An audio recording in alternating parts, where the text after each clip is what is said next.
But, well, I'll send him a message. Well, then I will intercept that message. But what I am going to do is I'm going to open the phone lines because I feel as if if you're listening right now, you've got a lot to say, and I want to make sure that you can say it. So we'll be opening those phone lines and having a conversation. Good luck getting them working. They've been a bit dodgy tonight, so they might not be working for you. They will be by the time that Dave has gone. Oh, all right. Oh, it's Dave the tech op. Oh, I knew that. I tell you what it is. He's slaughtered. That's the problem. He is putting up those alcohol figures. No, he doesn't drink. Doesn't he? No. I think that's what he told you. That's it from me. I'm back next week, where I'll be here for Christmas as well. James Max is next. This is Talk.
Across the UK, on DAB+, on YouTube, on your mobile, and on your side.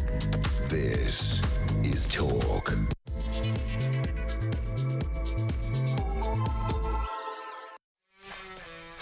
And a very good evening to you. It's just gone 2 minutes past 7 o'clock. It's me, James Max, here on Talk. I am with you until 10 o'clock this evening, and there is plenty to come. We'll be turning our attention to Sharia law and whether or not that is something that's to be tackled in our country. We'll be finding out about the big stories of the day, turning our attention to a trans situation up in Scotland as to whether or not you should be able to claim. We'll be finding out all the big royal news with Rupert Bell and finding out why Gen Z have caused a problem with Guinness.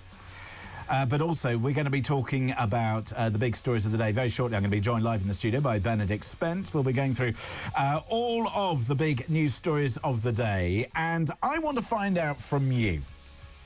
Keir Starmer, the Prime Minister, says he wouldn't do anything differently. But I can't believe that anybody after the last 5 months would say that. What should the Prime Minister have done differently since he came to power? Anyway, you can give me a call. It's 0344 499 1000 if you want to give me a bell. I'd like to hear what you have to say this evening, and you can send me a text, 87222. Start your text with the word talk. And, of course, you can send me an X or whatever it is at talkTV if you want to get in touch on that. So, Keir Starmer, said he wouldn't do anything differently. I tell you, this is absolutely extraordinary. To that story I want to turn to first, because Keir Starmer has been questioned by MPs on the Parliament's liaison committee about his work as Prime Minister so far, including Labour's plans to grow the economy. I mean, simply, well, how is that going? Not so well. OK. So Parliament's off on its Christmas break very shortly, but Keir Starmer says and insisted that he would have done nothing differently since winning power back in July. So hang on a second. Let's just have a little roll call. Winter fuel payments. Good policy? I think not. Inheritance tax on farmers. Disaster. Increased national insurance on employers for their tax bills. Putting care homes, charities, whole range of institutions in very significant financial difficulty. And what about the hospitality sector? Putting up wages by 6.7% for the minimum wage. OK, you might say, well, the cost of living crisis, we need to make sure that people are paid properly. That's absolutely fine, and I understand that. But then inheritance, national insurance on top of that? Inheritance tax on top of that? And what about encouraging building on the countryside? Good idea? What about not controlling immigration? What about not even bothering to set any targets or putting it in your key targets to actually stop or slow down legal migration, let alone stopping the boats?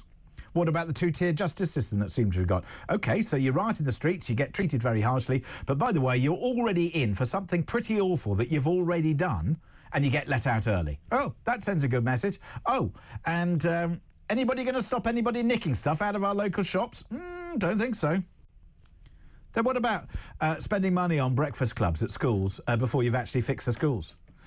What about waspy women? Building up, building up, building up. Promise, nothing. What about tax on school fees?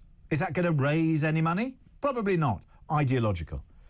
What about pay rises without conditions? Oh, yeah, train drivers, have what you like. Whatever. See how that's going when you have a look at the strikes.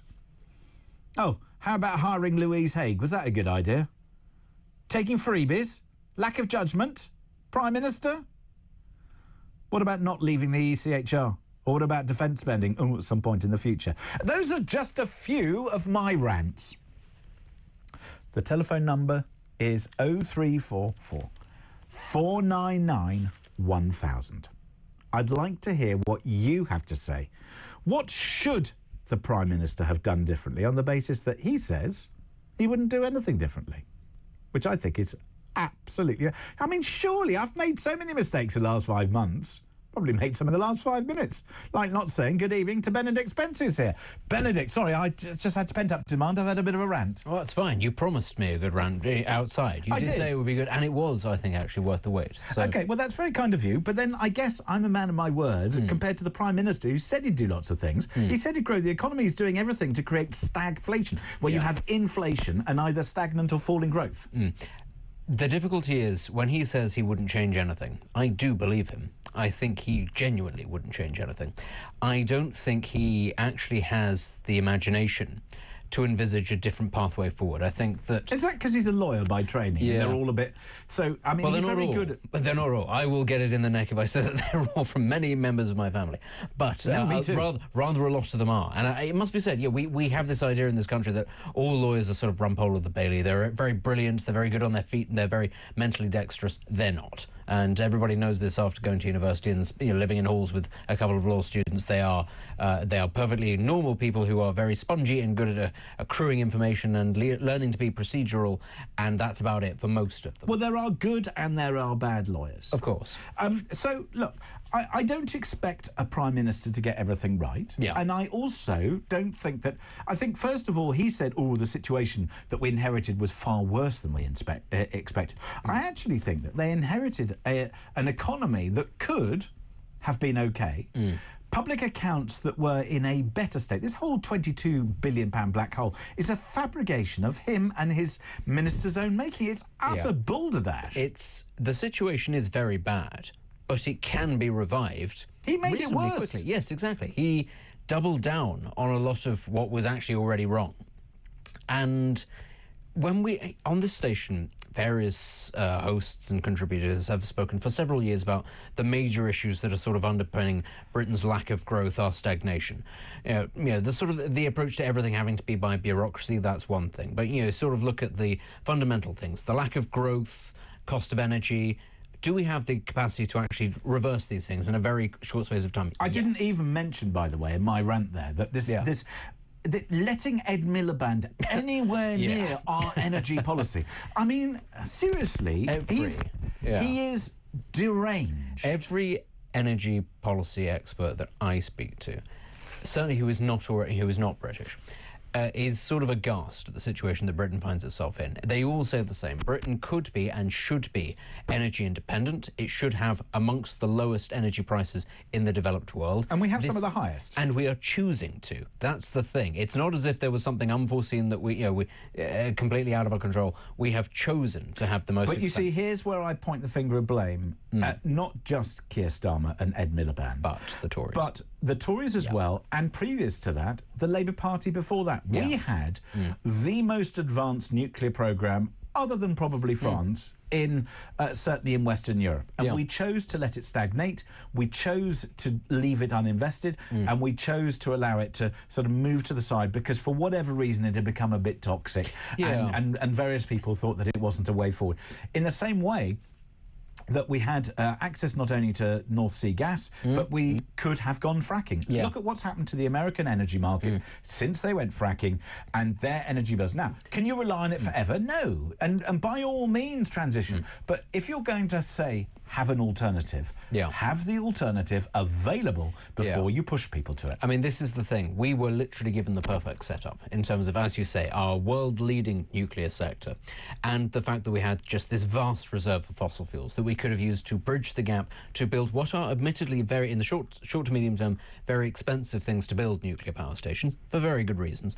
But, you could have bridged the gap and kept your prices low by tapping into all of that wealth of fossil fuels whilst investing in the nuclear, and we've done neither of those things. We're phasing out the fossil fuels. We haven't bothered with the nuclear at all. Right now, even on a bad day, 70% of France is powered by even on a bad day. It gets all of that electricity, even when there's a drought and the rivers are very low. And they've also got nuclear power. I mean, they've got nuclear power, and then they've also got their hydroelectric power. Yeah. And look, there are plenty of things which are wrong with France and the French economy, by the way. But energy is not one of them, and roads similarly. Not another. And that, I think, is where we have gone significantly wrong in this nation. Yeah. I'm not a 100% capitalist. The capitalist system will provide everything, because I think there are elements where the state has to intervene, and that is in the provision of transport or the planning of transport. And we have been notoriously bad at every stage. We've allowed too much intervention. So when Keir Starmer says, the blockers and all that sort of thing, I actually think that it's less about blocking land, because we've got plenty of planning permissions, by the way, and they have focused on, yes, we must reform the planning system. No. You need to focus on building the roads, building the rails, increasing the tax incentives, reducing the risk of development. And yet they seem not to understand the very basic fundamentals of the property market, and talking about newts holding it up and, people, NIMBYs and all this sort of business. And it's like, how much of real estate do you not understand for you to create the policies that you have created, that Angela Rayner seems to have little, if any, idea, and she hasn't listened to anybody in the property industry. But this is something else that's worth pointing out, and again, this affects both Labour and Conservatives. There has been a hollowing out of what I would say talent within both major parties, in that your only real way to the top, and there was always an element of this, of course, the only way to the top of a major party was to be a toady, effectively, was to climb the greasy pole. Both major parties, though, have completely turned their backs on expertise from industry, from businesses, from other walks of life, with a few exceptions being NHS doctors or, again, lawyers. Those seem to be the sort of the professions that really do prevail. But you then have a dearth of experience and knowledge about all sorts of other sectors, and you would think certainly with the Conservative Party facing a rebuilding job, but also with reform coming through, that this would be one of the things that you'd absolutely think of yourself not as a political party, but more like a business. Recruitment is taken very seriously. We're sat here in London. But I agree about recruitment, but I also think that policy is so important. And, Yeah. and when you've got Kemi Badenoch, who, I'm sorry, she sounds like she's at a university debating society, and she comes out with one-liners. Look, Talking I'm about delighted. woke all the time. Everything is woke, I'm a this, that and the other. And it's it's like all ball identity. off. It's like, can you focus on some policy that will make a difference? Yeah. All you have to do is demonstrate 3 policies, because nobody will remember any more than that. 3 policies that will make a difference to people's lives. And the first thing that you have to do is put more money in people's pockets. Yeah. The second thing that you have to do is to fix the stuff that government should be doing, or find a way for the private sector to fix it. And the third thing is let's remember the great thing that Margaret Thatcher provided this nation, which was aspiration.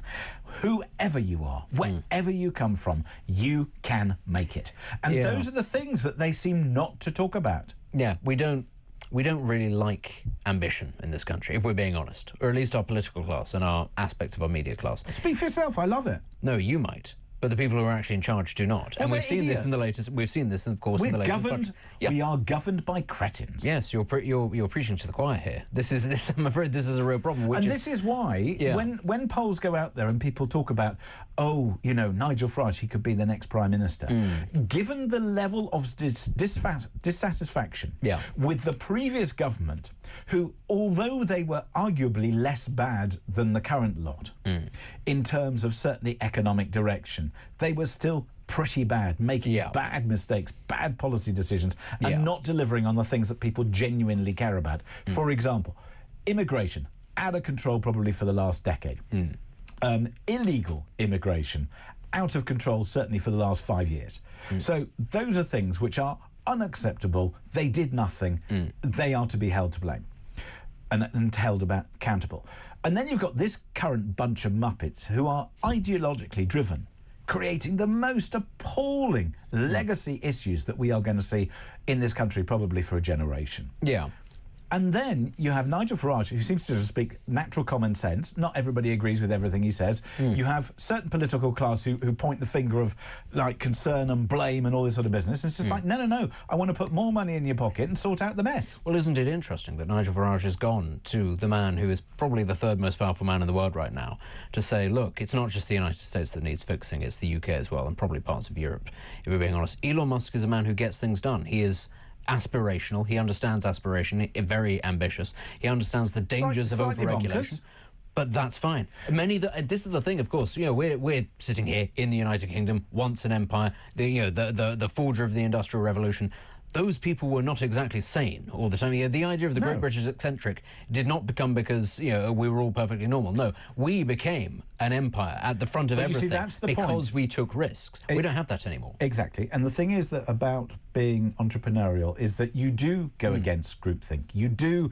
I mean, for example, the fact that everybody was prepared to criticise Jaguar and saying, you're throwing out your past and, you've gone all woke, or go woke, go broke and all that. I don't think they're doing any of those things. I think what they're doing is they're saying our last business model didn't work. We've got to absolutely go in a completely different direction.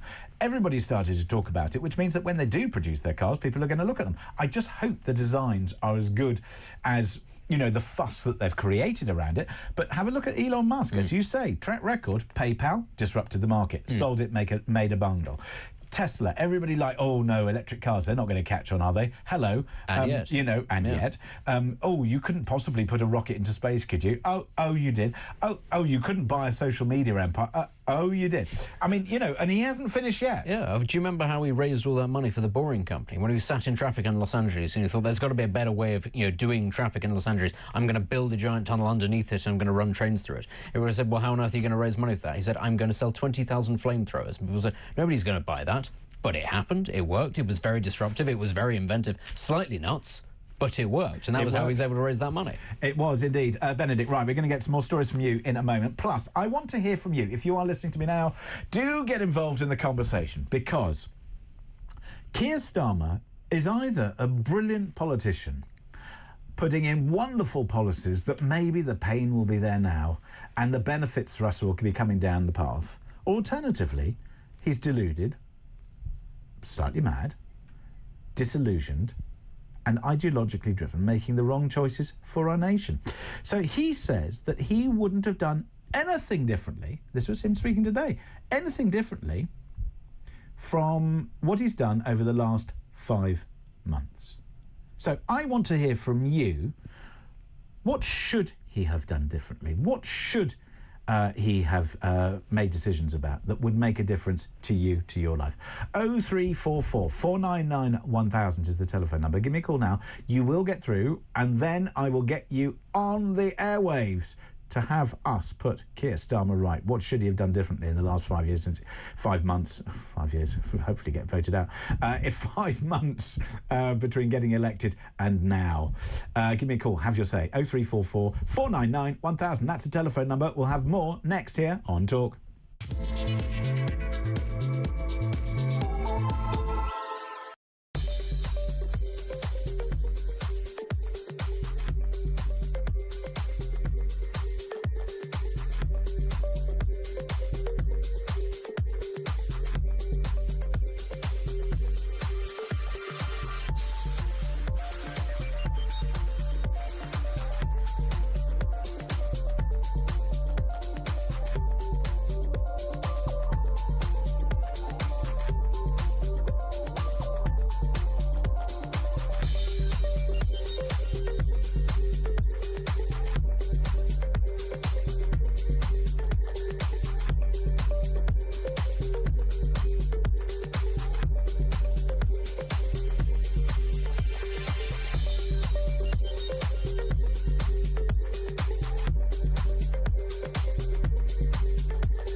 Border control is a physical thing that a country needs to do at its borders. And we're not alone. The United States can't control its borders at the moment. And Europe has actually willfully taken down its borders with the construction of the Schengen zone. And when you take down your borders, you've given up the nation state. No borders, no country, no nation state. The tribe, the British tribe, as it were, if I can call it that, it's an emotive term, but I use it deliberately. The British tribe is under threat. Yeah. And our government is not moving to protect us.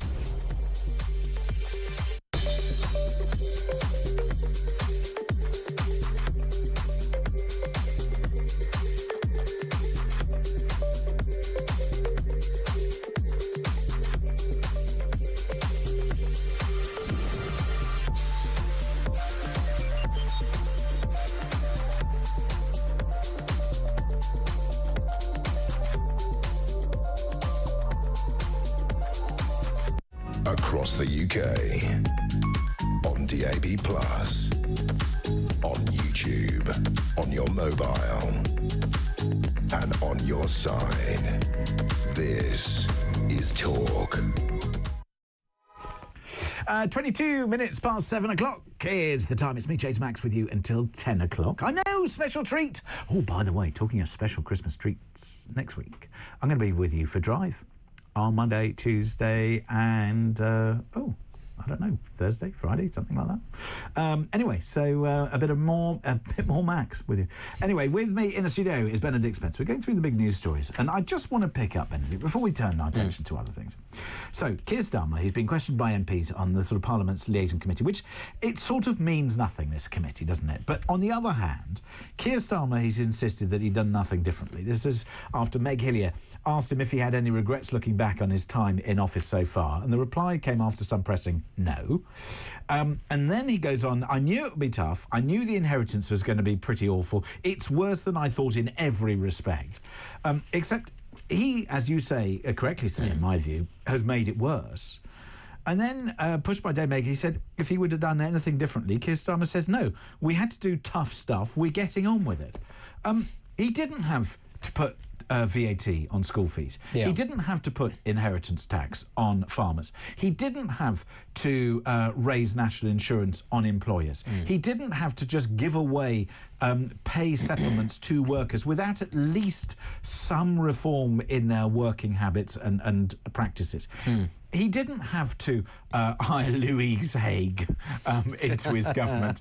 He didn't have to just scrap the previous government's plans on immigration without replacing them with anything. He didn't have to let people out of prisons months and weeks earlier than they should have done without the tags that they said they were going to have and all that. Yeah. So there are lots of things that he's done that have not been great. Well, I mean, so much of what underpins the Labour Party is ideology. I mean, we shouldn't forget that when the last time they came in, one of the first things they did was decide what's really pressing and what needs to happen is that fox hunting needs to be banned. Now, whatever your views may be on that, they decided to do that sort of up front and centre to sort of put the tanks on the lawn, so to speak. That's how the party operates. We've seen this today, actually, with the announcement that they're going to be cutting funding for state school pupils to learn Latin.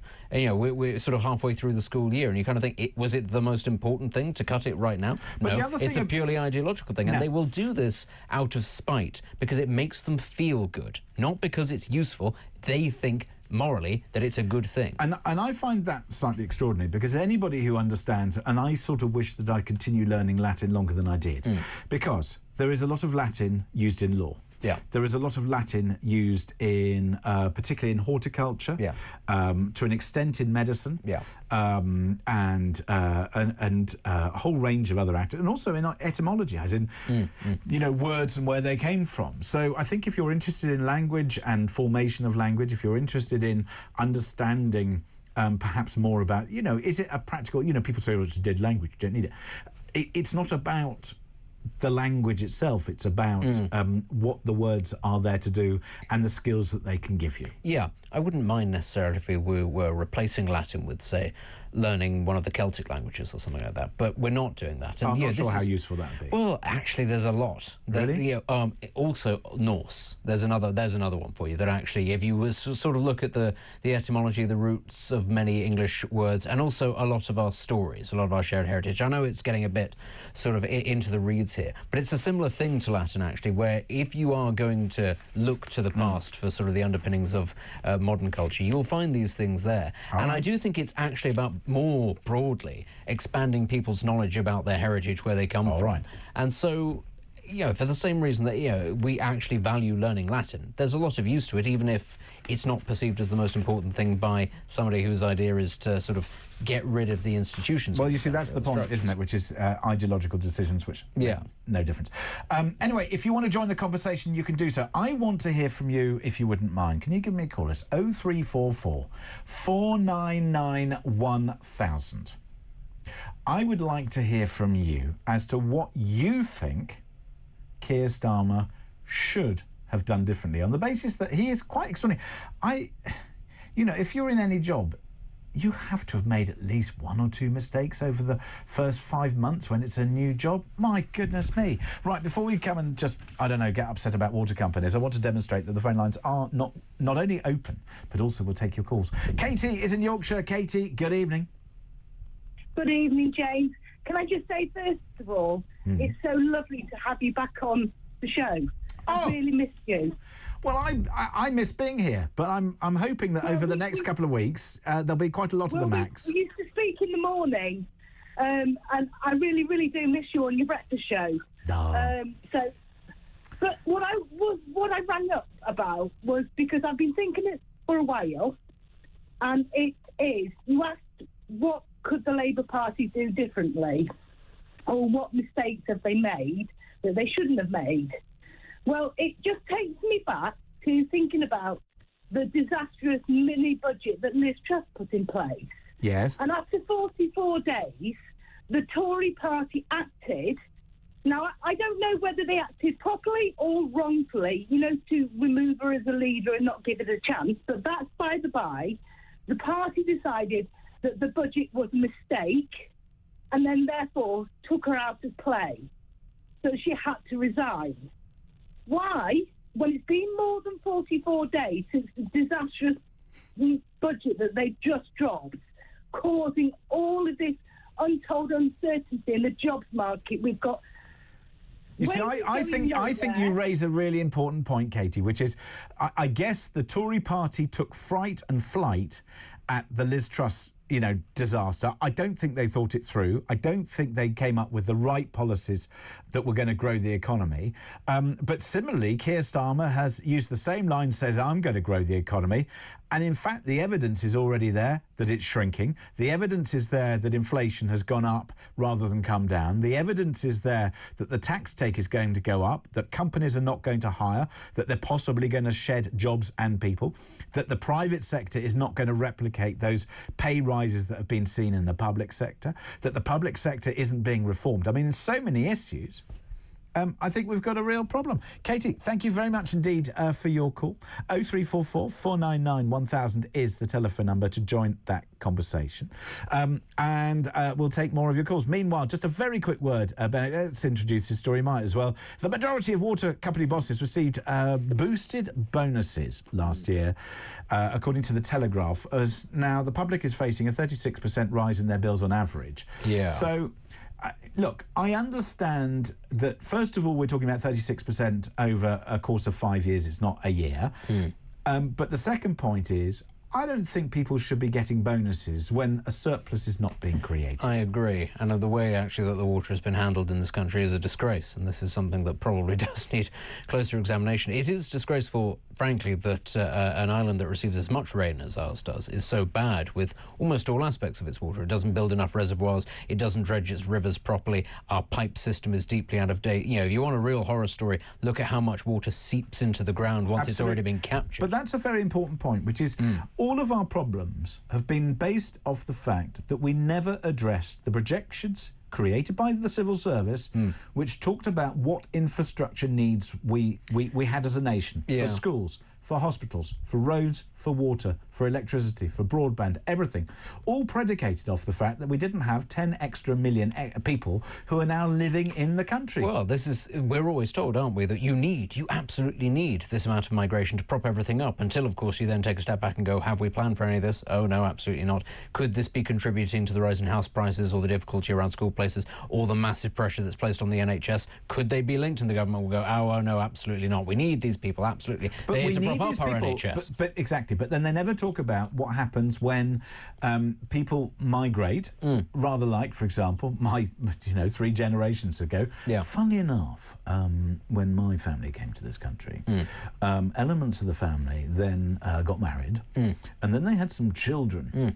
And those children were born into this country and then required housing and jobs and training and schools and all these other things. And the thing is that if you bring in a lot of people, particularly of a younger age, because you want that, then they are going to get married, they are going to procreate, they are going to create lots of children, and you are going to have extra demands on your systems. Yeah, but when you're talking about people in the tens of thousands rather than the hundreds, if not millions, you can plan for that. And this is the problem. And it's because people aren't having children here already. You're talking about your ancestors who did go on to have children as they were expected to, in numbers that were expected to be the case. We're not doing that anymore. So there is this desperate mad flap to go, we have to bring in people now. Somebody's. Now, we are going to get back, drawing it back to the water, whether or not these rises in your water bills are justified, whether you're cross about that. If you want to get involved in that conversation, you can do so. Plus, if you want to talk about Keir Starmer, I knew it would be tough, he said, but it was worse than I thought. Oh, bore off, stop blaming the other lot. Get on with it and take responsibility for your own actions.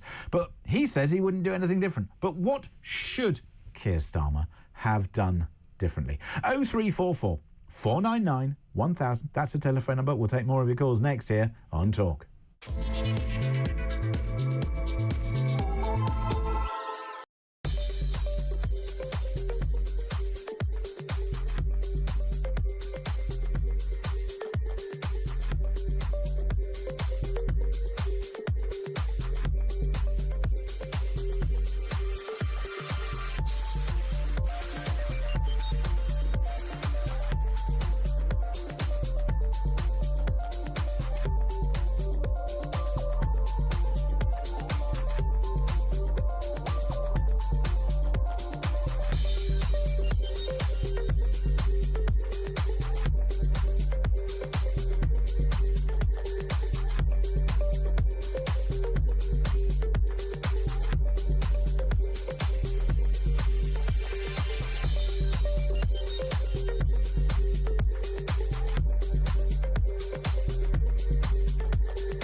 Across the UK, on DAB+, on YouTube, on your mobile, and on your side. This is Talk. It's 25 to 8 o'clock. Benedict Spencer's in the studio with me. And Benedict, I've got some fantastic news for you. Keir Starmer, who we've been talking about, where I've been asking the question, by the way, what should he have done differently? 0344 499 1000 being the telephone number for that. However, Sir Keir Starmer is poised to announce Lord Mandelson as Britain's new ambassador to the United States of America as the Prime Minister prepares for Donald Trump's presidency. I mean, you can't make it up. This man's had more comebacks than... My word. I mean, it could have been worse. It could have been Alistair Campbell, to be honest. It could have, if we were going to be bringing back the old hits. No, from they those wouldn't days. do Alistair Campbell because that podcast is too successful. Too successful. Everybody listens to it and goes, oh, God, yes, they're right about everything that I've never thought of before. No, what a dreadful setup that is. Peter It's Mandelson. a good podcast, though. I know. I'm sorry. Oh, no, I don't like it. enjoy it at all. Don't you? Not even remotely, no. It's the sort of thing that I've already read in the Times 3 days before. All That's right, what I tend to find. I'll tell you why I like it. Go on. As you know, I'm a trustee and a vice president of a national charity, the Royal Albert Hall. They've done a few shows at the Royal Albert Hall, and they were the second biggest seller. Second biggest seller after Kylie Minogue. Do you know what? It was the first thing that popped into my head was, where did I last hear whatever they had to say that was at the Royal Albert Hall? There we go, you see. There you go. Yeah, Okay. look at that. So, listen, if it puts bums on seats, I'm happy. Lord Mandelson, I mean, you just could, it's like, hand it out to your mates. It's like Keir Starmer says, oh, I'm going to fix all these things. Is he best placed to be US ambassador to the US? Do you know what I'm going to say, actually? I think Lord Mandelson is better placed than many others that they could have elected. Nigel not Farage? elected. Well, Farage is a difficult one, seeing as he is the leader of an opposition That's party, true. one that is probably going to right. do quite well in the next couple of years. Mandelson, I know we all dislike him for various different reasons, but he's not an idiot. I'll say that much, and he's quite a pragmatist compared to certainly the latest iteration of the Labour Party. I think he's a lot less ideological. All right, well then let's give Keir Starmer the benefit of the doubt for that, but then let's not for anything else. Meanwhile, we'll come back to some comments from you. If you want to talk about those water bills and how much they're going up, whether you can afford them, you can do so. But I knew it would be tough, but it was worse than I thought, according to Keir Starmer about what he inherited. Should he have done anything differently? Mark is in Lincolnshire. Mark, good evening. Hi there, James. You all right, mate? Very good, thank you, Mark. Thank you for calling. So, what would you like to tell me? Yeah, it's just regarding Sir Keir Starmer, the granny hammer that everybody loves to call him. Basically, one thing he didn't tell us before the election was that he was planning, his big thing, change. Change is coming. Change is coming, change. yeah. What he didn't tell people was that the change he's bringing is called communism. Okay? I think you have a point. Well, what he's doing, I've been taking a look through the devolution in air quotes. This devolution plan is an absolute nightmare. I mean, it essentially is communism. I mean, what he's doing, for example, I'm in Boston, and the population here is around 105, 110,000, I think, for the borough council area, shall we say. So it falls below the 500,000 thing that Rayner's wanting to bring in. So if you fall below that, you become like part of this super council or whatever, which I'm going to presume, and obviously I don't know this because I haven't really announced this part of it, but I presume, let's say, for example, that becomes Lincolnshire as a whole. So what this then creates is, currently, I vote in 2 elections. I vote in a general election and I vote in a council election. What this does is I will vote in a general election, I will vote in a local council election for what is the old borough, the existing borough now. I will then vote in a regional council election, and then I'll vote for a mayor. So I'm going to have 4 elections. Well, he would say that's giving you more ability to exercise your democratic right. No, it absolutely isn't, though, James, because what this actually does when you look through it, it's basically the local area, so your existing borough council actually has very little power. They're going to kind of do the basic day-to-day stuff, maybe the bins, that kind of thing, for this particular area. Anything bigger than that, anything to do with schools or, whether you have an immigrant facility, whatever that is, that's going to be down to the regional council. Yeah, which means, I suppose, that you have less accountability. And that's the point, isn't it? Which is, if you think of the planning reforms that he's talked about, where he's saying, local people, they're blocking reforms and they're blocking changes. If he really understood real estate, he would realise that there are actually plenty of planning permissions there. The reason that housing isn't being built is that, first of all, we don't have enough homegrown talent to actually build those houses. The second thing is that we don't have enough infrastructure to support the houses, whether it be drainage, roads, schools, hospitals, etc. And then the last point is, if a developer is going to build, then they want to receive a reward for the risk they take.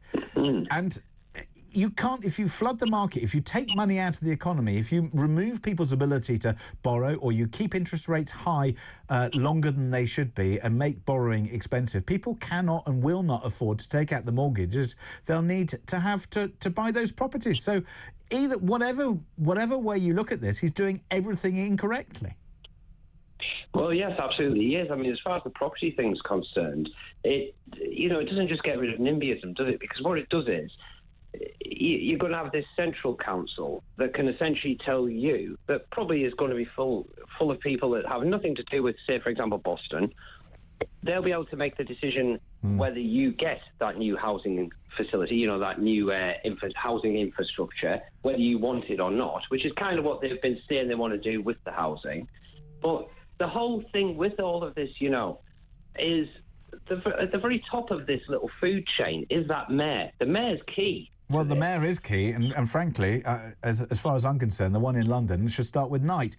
But let's just talk very quickly, Mark. If you were trying to change one of Keir Starmer's decisions, out of all the litany of things that I said I'm cross about, which one would you change?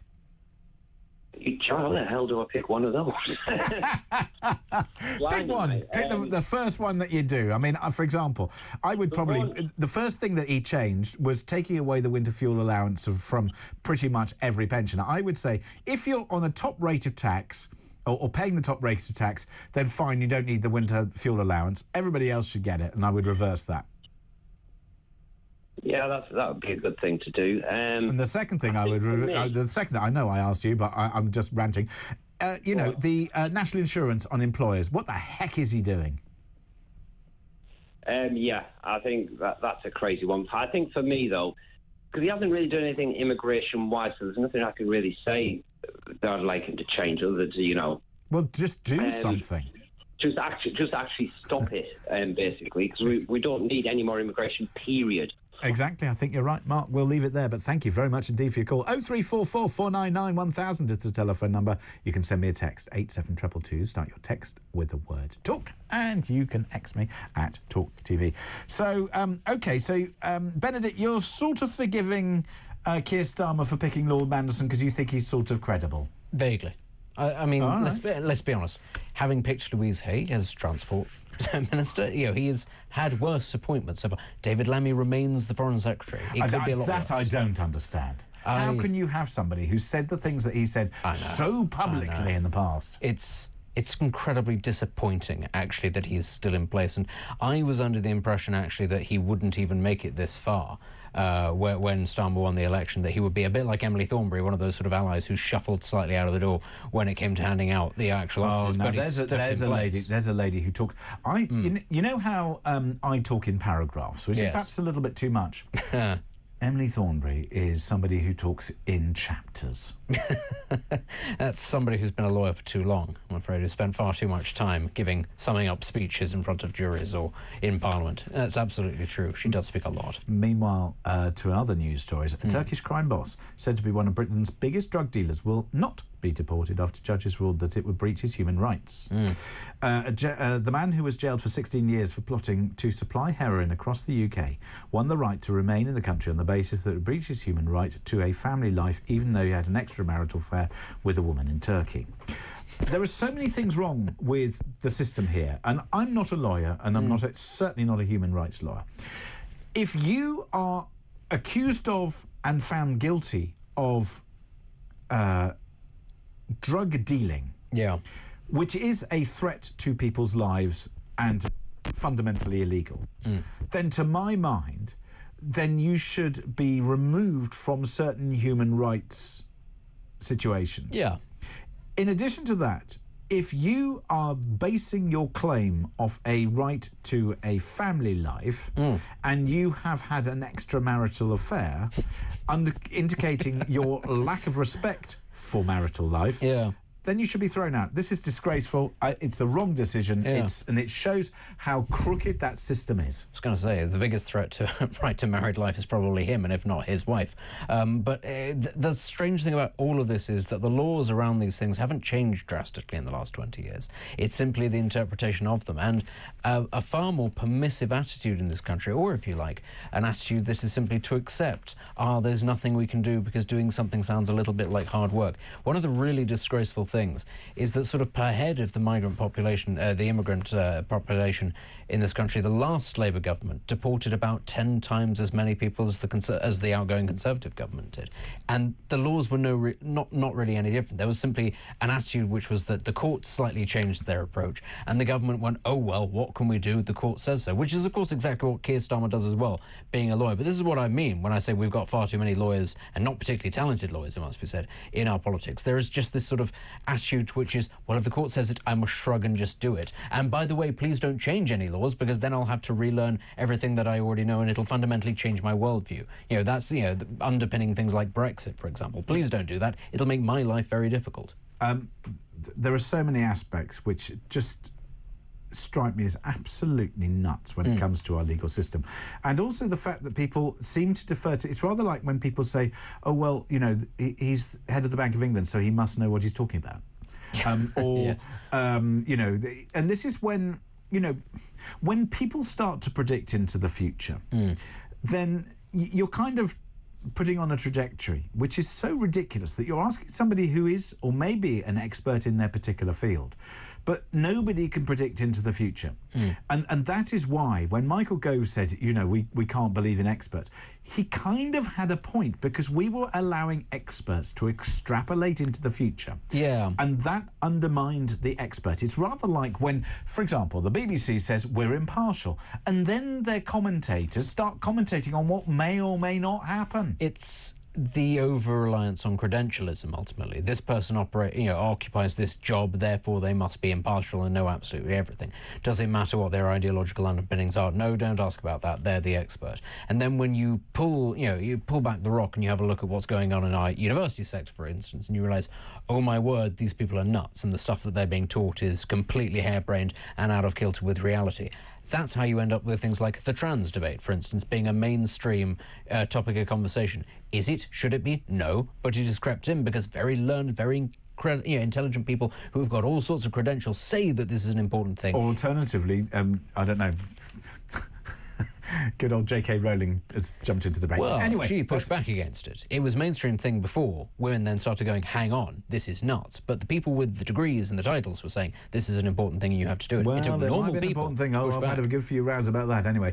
What a shame that we've got to take a little breather there. 0344, before I get myself into trouble, 0344 499 1000 is the telephone number. We'll take more of your calls, and in particular, I'm asking you what Keir Starmer, the Prime Minister, should have done differently on the basis that 5 months in, today in Parliament, to a committee, he said he wouldn't change a thing. He wouldn't change anything that he's done in the last 5 months. I find that either arrogant or stupid or crazy or almost unbelievable, actually. And talking of unbelievable, Lord Mandelson picked by Starmer as ambassador to the United States. Oi. 0344 499 1000, that's the telephone number. Get involved in the conversation. Have your say. And, have I got a story for you coming up next here on Talk.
We're going to have this for 4.5 years. They've just had a massive pay rise and they're back on strike. I'm the Shadow Minister on responding to the Employment Rights Bill. I mean, that is a really left-wing, dictated to the government by the unions bit of legislation that is causing businesses up and down the country to say, we're expecting lower profits, we expect to employ fewer people, we're probably going to have to lay people off. These are the engines that actually make money for our economy, that actually fund the public services. I don't think they even understand the Labour Party. Walking all over them. I know. Border control is a physical thing that a country needs to do at its borders. And we're not alone. The United States can't control its borders at the moment. And Europe has actually willfully taken down its borders with the construction of the Schengen zone. And when you take down your borders, you've given up the nation state. No borders, no country, no nation state. The tribe, the British tribe, as it were, if I can call it that, it's an emotive term, but I use it deliberately. The British tribe is across the UK, on DAB+, on YouTube, on your mobile, and on your side. This is Talk. So it's me, James Max, with you until 10 o'clock here on Talk, in for Kevin O'Sullivan. I have to say, I bumped into Kevin in the building a little bit earlier. I just realised that he was off to a party, and I said, wouldn't it be hilarious if he just barged into the studio to tell you how dare I come and take his hot seat from him. Anyway. Kevin's back tomorrow, and I will be with you all next week in for Jeremy Kyle on Drive. So looking forward to being with you next week as well. Meanwhile, in the studio with me is Benedict Spence. We've been going through the big stories, and here's another one. Perhaps Reform would use Elon Musk's millions to recruit an army of young voters ahead of the next election, according to the party's deputy leader. This is Richard Tice. Oh, is that the party that all my colleagues have gone to? Mr. Tice didn't even bother to invite me, or you. It would seem, Benedict. Okay, but let's talk about this though. So, Elon Musk, is there a problem with an American, multi-gazillionaire, sending money to a British political party? Is that a problem? It doesn't sit particularly comfortable with me, but it wasn't a problem when it was other people doing it for other parties, be it George Soros or anybody else. And this is why I think it's a little bit rich now to be hearing the second that it's the new insurgent party potentially being bankrolled by the man who has helped elect the president of the United States. And suddenly centrists in this country go, oh, good Lord, no, we can't possibly have this ghastly man with his foreign money coming in because it's not what we want. It does strike you as a little rich, I think. It does indeed. Well, let's talk about perhaps what's happening from, I don't know, the other side of the pond. Errol Moorcoach is a Republican overseas, joins me now. Errol, good evening. Good evening. Thank you for having me. Well, thanks very much indeed for joining us. So, Elon Musk, he's got more money than God. He seems to want to get... Why is Elon Musk so interested in British politics? I would say because Elon Musk is the kind of person who, once he gets focused on something, he becomes hyper competitive and hyper effective with it.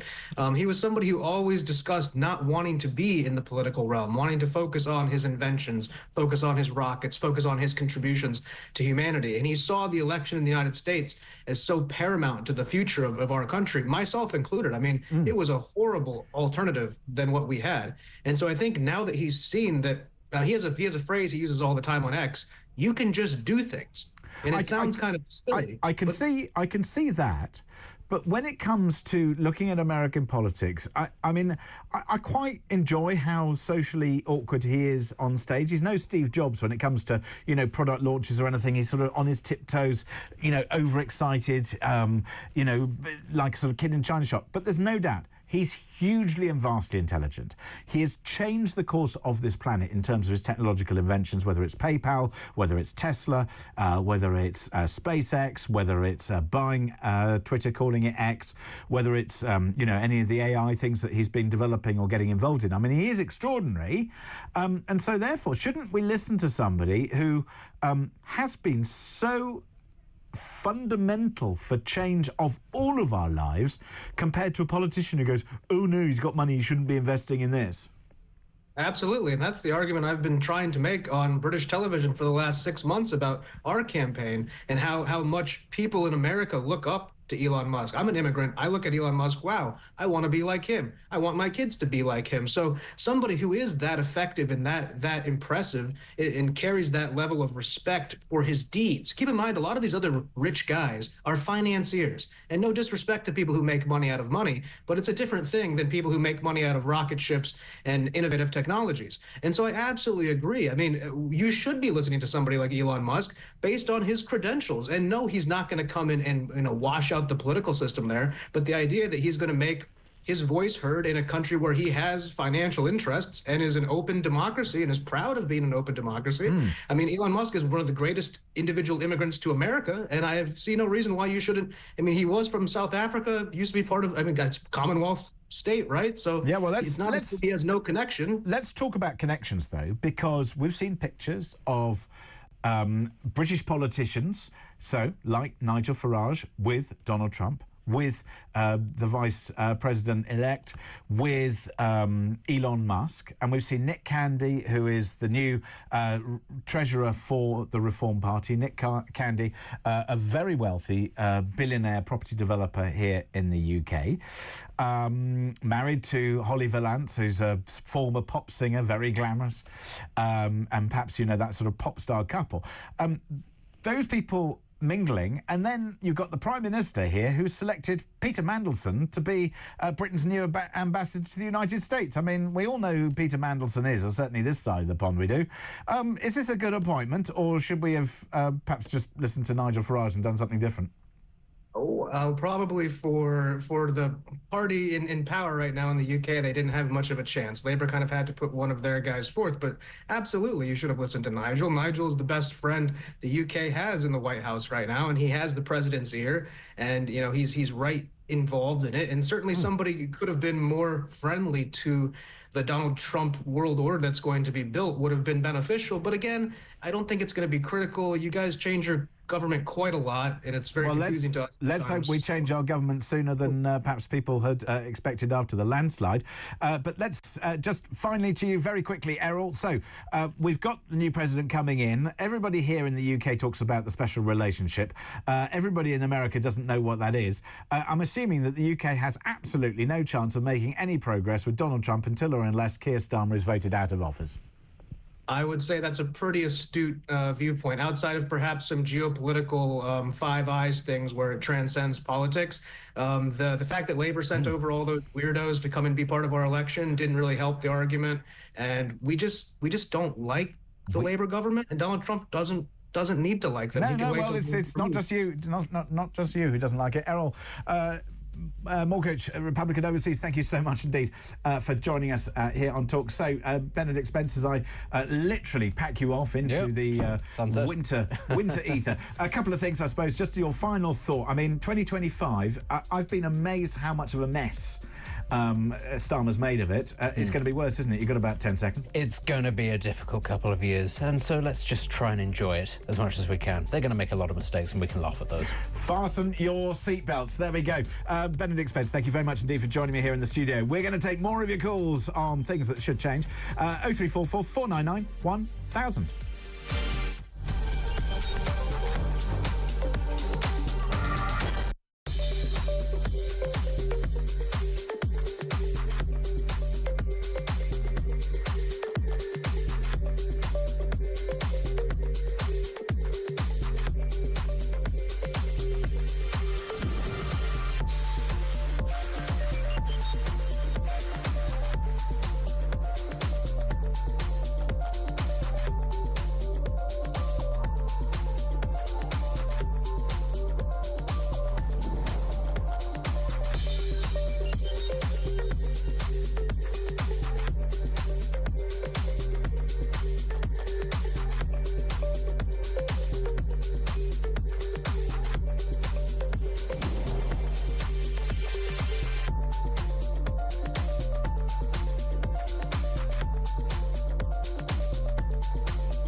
Across the UK, on DAB+, on YouTube, on your mobile, and on your side. This is Talk.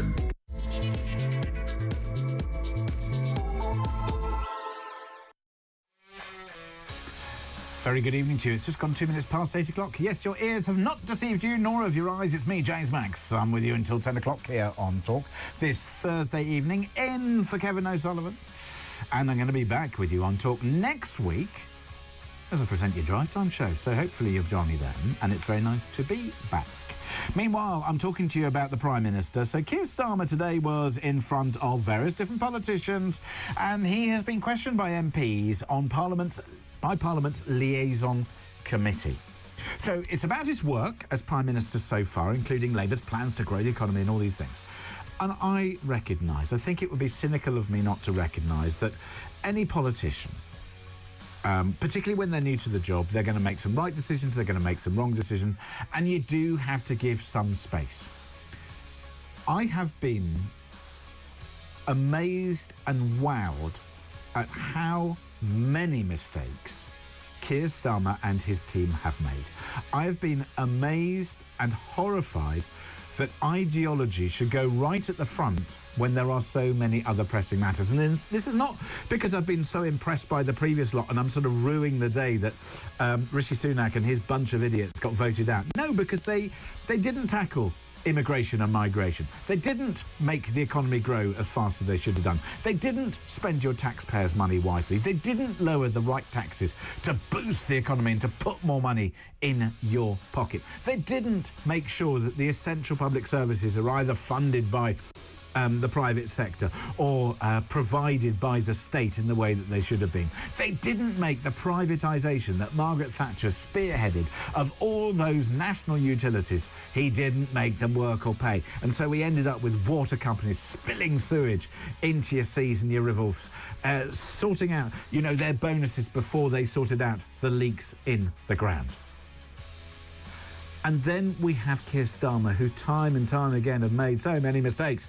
And then, for Keir Starmer, he's either stupid or arrogant or both. I don't know. An illuminating moment came at the end when he was asked 3 times by the committee chair, Meg Gillier, if he had any regrets looking back on his time in his office so far, when he said no. And then he said he knew it would be tough. I thought the inheritance was going to be pretty awful. It's worse than I thought. Oh, bore off. And then, if Keir Starmer would have done anything differently, Sir Keir said, no, we had to do the tough stuff. We're getting on with it. And that's why I'm asking you. Keir Starmer thinks he's not done anything wrong. He's not done anything that he would do differently. Well, I want to know from you, what should he have done differently? What is the 1 or 2 policies that you think really would have made a difference, either to you, to your life, or to us, or to our nation, or to grow the economy? 0344 499 1000.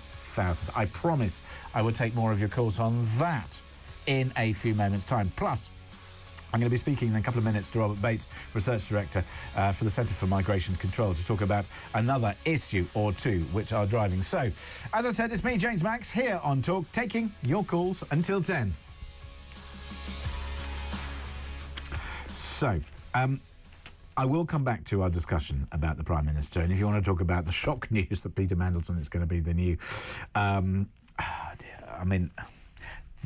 the new ambassador. It's just, Benedict Spence says, well, best of a bad bunch. All right, OK. This is something which also concerns me, and it's a story which came from the Times. Muslims are increasingly turning to Britain's Sharia courts, which are not part of UK law and operate as informal bodies, issuing religious rulings on marriage. Britain has become the Western capital for Sharia courts, with men able to end their marriages by saying divorce 3 times. An investigation by the Times also discovered that polygamy was so normalised in an app for Muslims in England and Wales to create Islamic wills. It's got a drop-down menu for men to say how many wives they have, between 1 and 4. The app, approved by a Sharia court, gives daughters half as much in inheritance as sons. The number of Sharia courts, known as councils in Britain, has grown to 85 since the first one began operating in the country in 1982.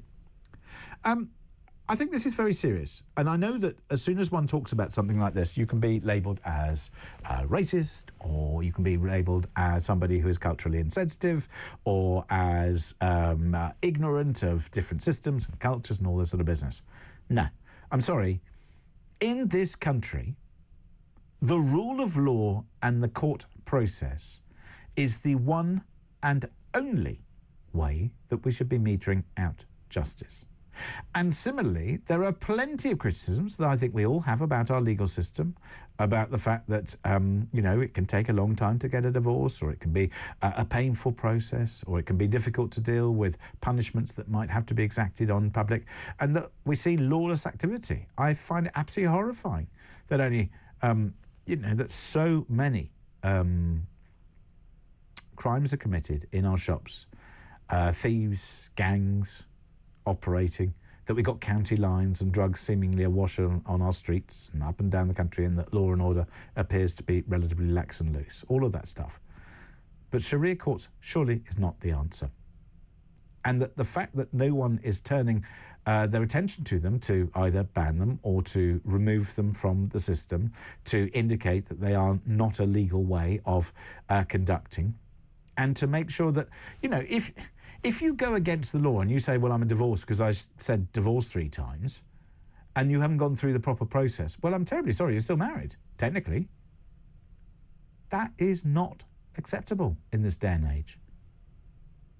0344 499 1000 to join that conversation and tell me what you think should be done to perhaps regulate, whether it's Sharia courts, or perhaps remove them from the system. Or maybe I'm just being ignorant. Robert Bates is Research Director for the Centre for Migration Control. Joins me now. Robert, very good evening to you. Am I right to be concerned about the rise in the use of Sharia courts in our country?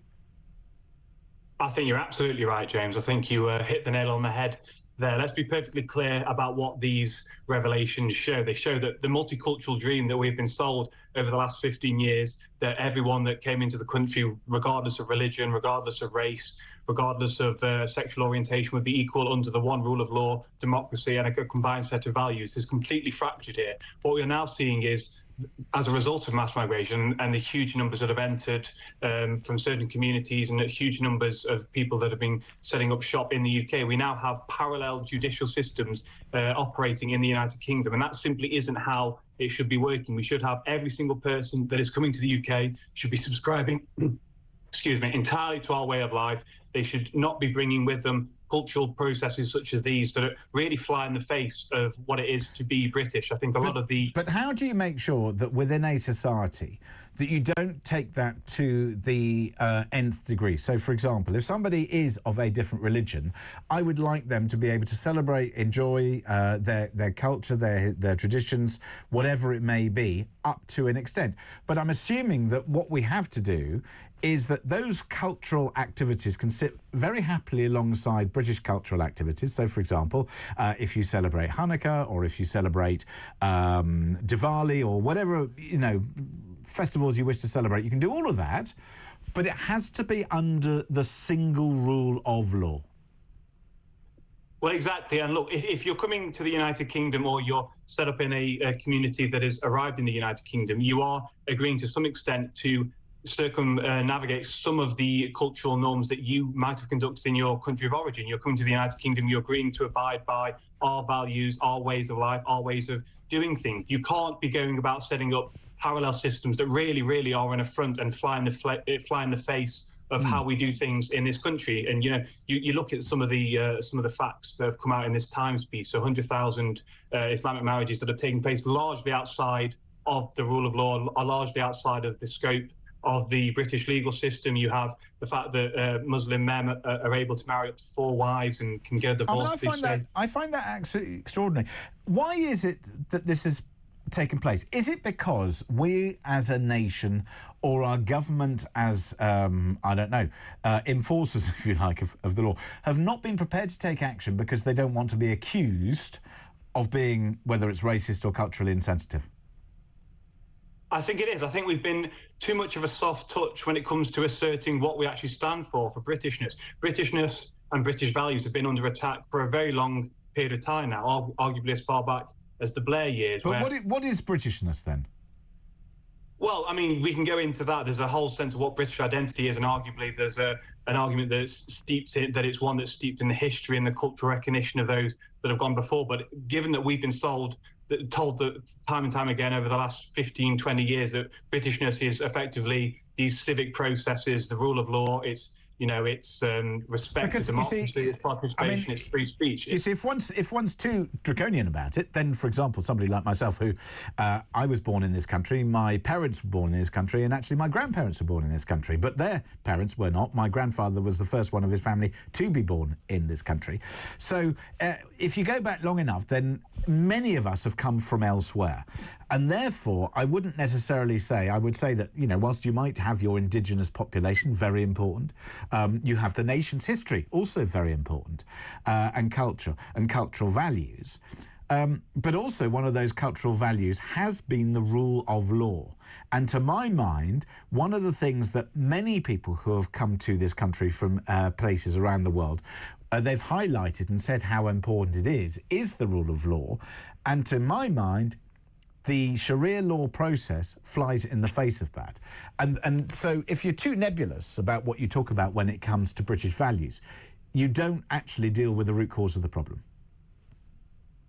Well, look, I think there are two aspects to this. There is the kind of more civic trappings of what it takes to be an individual participating in British society, and that is the fundamental respect for freedom of speech and the rule of law and whatnot. But then there is also a deeper level on which this conversation does take place about those that have, been a part of this country. They have ancestors, they have a participation in the history and a deliverance of those customs forward to the next generation as well. But I do think, going back to the issue at hand in terms of the Sharia law courts, this is a very rudimental request we should be making of those coming to this country, that they don't start participating in systems. Okay, fine. But we've got 82 of them up and down the country. What can or should the government do to deal with this? Well, they should shut them. They should stop entertaining this idea that we can have parallel systems in place. We should make it very clear to those in these communities that the marriages that are taking place aren't recognised as legitimate. We don't really properly condone those kind of processes and those kind of protocols. I see all of that, Robert. But, we say in this country that drugs are illegal and we know that people take them. We say that speeding is illegal and lots of people do that. We say that stealing and taking things is illegal, and we see people in our shops doing that. So we've got a lot of different problems. So OK, so you say to people, Sharia law, not acceptable in this country. We're not going to apply these Sharia courts. Our court system and our marriage system is the one that applies in this country. People might ignore it. What do you do?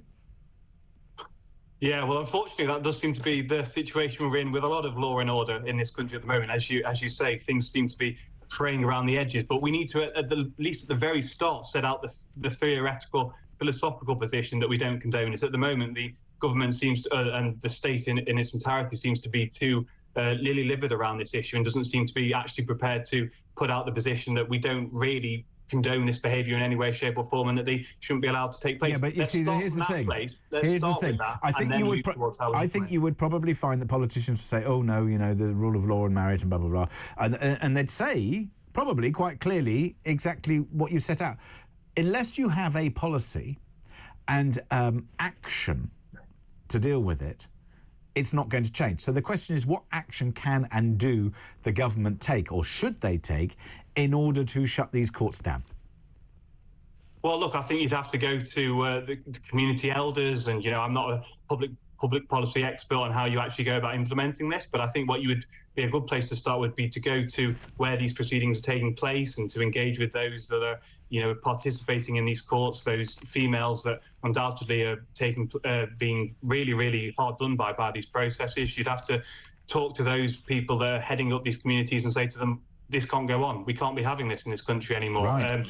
Aside from that, I mean, I'm not proposing anything like SWAT teams or anything like that going into these proceedings, but I think we have to be perfectly clear that this can't continue in a hard line, because let's be frank, the reason why these are proliferating to such an extent is because they have been allowed to. There hasn't been the kind of condemnation that there needs to be from politicians. The House of Commons produces briefings on these as if they were just part of the course and just the run of the mill part of British society. Arguably, because nothing's been done. As you say, that's why it's proliferated. Just before I let you go, Robert, so one of the things that Keir Starmer's been talking about today, he said he was asked by Dame Meg Hillier if he would have done anything differently over the last 5 months. Now, Keir Starmer said, no, we had to do tough stuff, we're getting on with it. I've taken the view that Keir Starmer could have done a lot of things differently over the last 5 months. What do you think he should have done differently over the last 5 months? Resigned would probably be my answer to that. I think the first 5 months have been a catastrophe. It has been. I like the use of the word catastrophe. It makes me feel better about what a complete and utter mess they made of it. It could have only... I don't know. If you'd used the word fiasco, I think I would have even been even more excited. But there we go. Robert Bates, Research Director for the Centre for Migration Control. Thank you very much indeed for joining us this evening here on Talk. So, that's what Robert thinks. What do you make about these Sharia courts? Close them down? How do you do it? 82 of them up and down the country. I think this has gone under the radar, and I don't think we've taken enough action. Do I want to see people's cultural heritage respected? Yes, I do, actually. I think regardless of your religion, the colour of your skin, where you came from, whether you're a first, second, third generation immigrant, there are all sorts of cultural benefits from understanding and doing all sorts of things differently. However, in this country, in the same way that if you go to other countries, you've got to behave by the laws of the land. The laws of the land here say this is the divorce process, this is the marriage process. This is the number of wives or husbands that you can have, i.e. one. And that's it. Them's the rules. What do we do about Sharia law and Sharia councils in this country? 0344 499 1000 on that. Plus, let's talk a little bit more about Keir Starmer. What should he have done differently? Guess what? I can sense your excitement, because next we'll take your calls here on Talk.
We're going to have this for 4.5 years. They've just had a massive pay rise and they're back on strike. I'm the Shadow Minister on responding to the Employment Rights Bill. I mean, that is a really left-wing, dictated to the government by the unions bit of legislation that is causing businesses up and down the country to say, we're expecting lower profits, we expect to employ fewer people, we're probably going to have to lay people off. These are the engines that actually make money for our economy, that actually fund the public services. I don't think they even understand the Labour Party. Walking all over them. I know.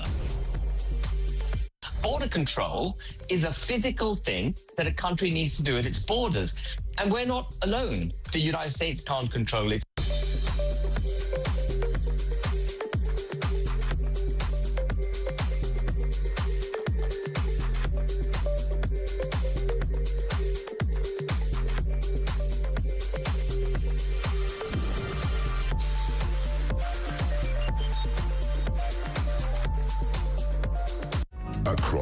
UK. On DAB+, on YouTube, on your mobile, and on your side. This is Talk. 22 minutes past 8 o'clock this Thursday evening. It's me, James Max, with you until 10 o'clock. And I've been very remiss, and I can only apologise. I've not taken enough of your texts and comments here on the socials. You've been getting in touch about Keir Starmer. I knew it, but Jaffa was worse than I thought, he said. And then going on to say he wouldn't have done anything differently over the last 5 months. I mean, really, it's something that you got wrong? Starmer should have resigned, said Chris. Sue says the Starmer automation needs reprogramming. It's malfunctioning. Or is it? Who's behind this creature? Clearly it had no human interface. Big oversight. That's from Nana, it says. Maybe he should have hung himself from the nearest tree. Bit harsh. Bit harsh there, Benson. Meanwhile, Smudge in Swindon says, James, he should have prioritised the British people. Every policy decision he's instigated has been a direct attack on the British people. Meanwhile, as he tells us that we can't afford this, that or the other, he spends billions of taxpayers' pounds on the Ukraine, foreign aid, and basically on the British people. Benedict has it covered. Well, thank you, Benedict, for being here in the last hour.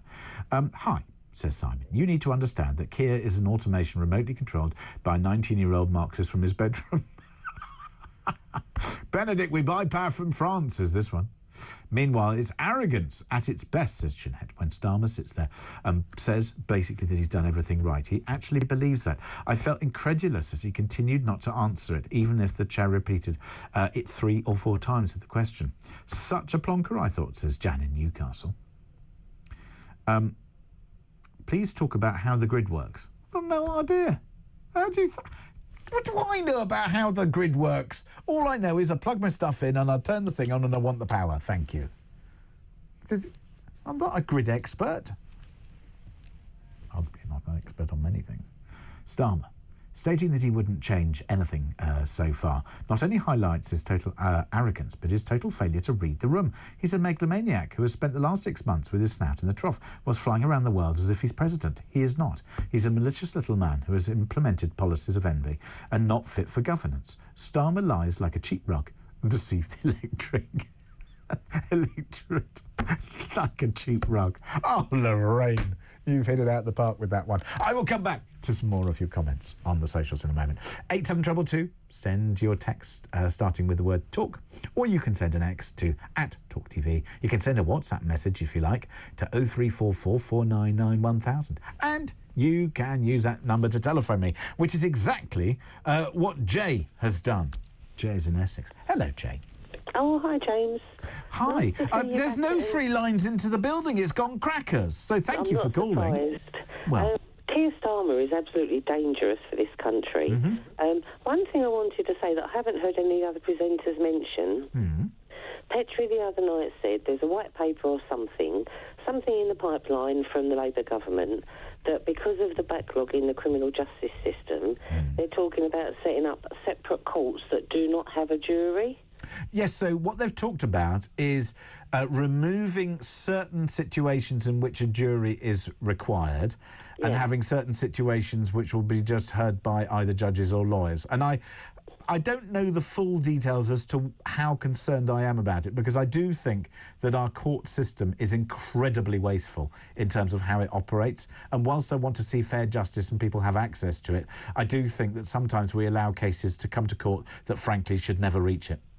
Absolutely, but do you not think the way Labour have been acting, they will sort of choose the cases where the juries are not available, which will be all the Muslims, it will be the Southport killer, it could be the Manchester airport people, because otherwise they'll say, oh, no, because of racial discontent and it could stir up trouble.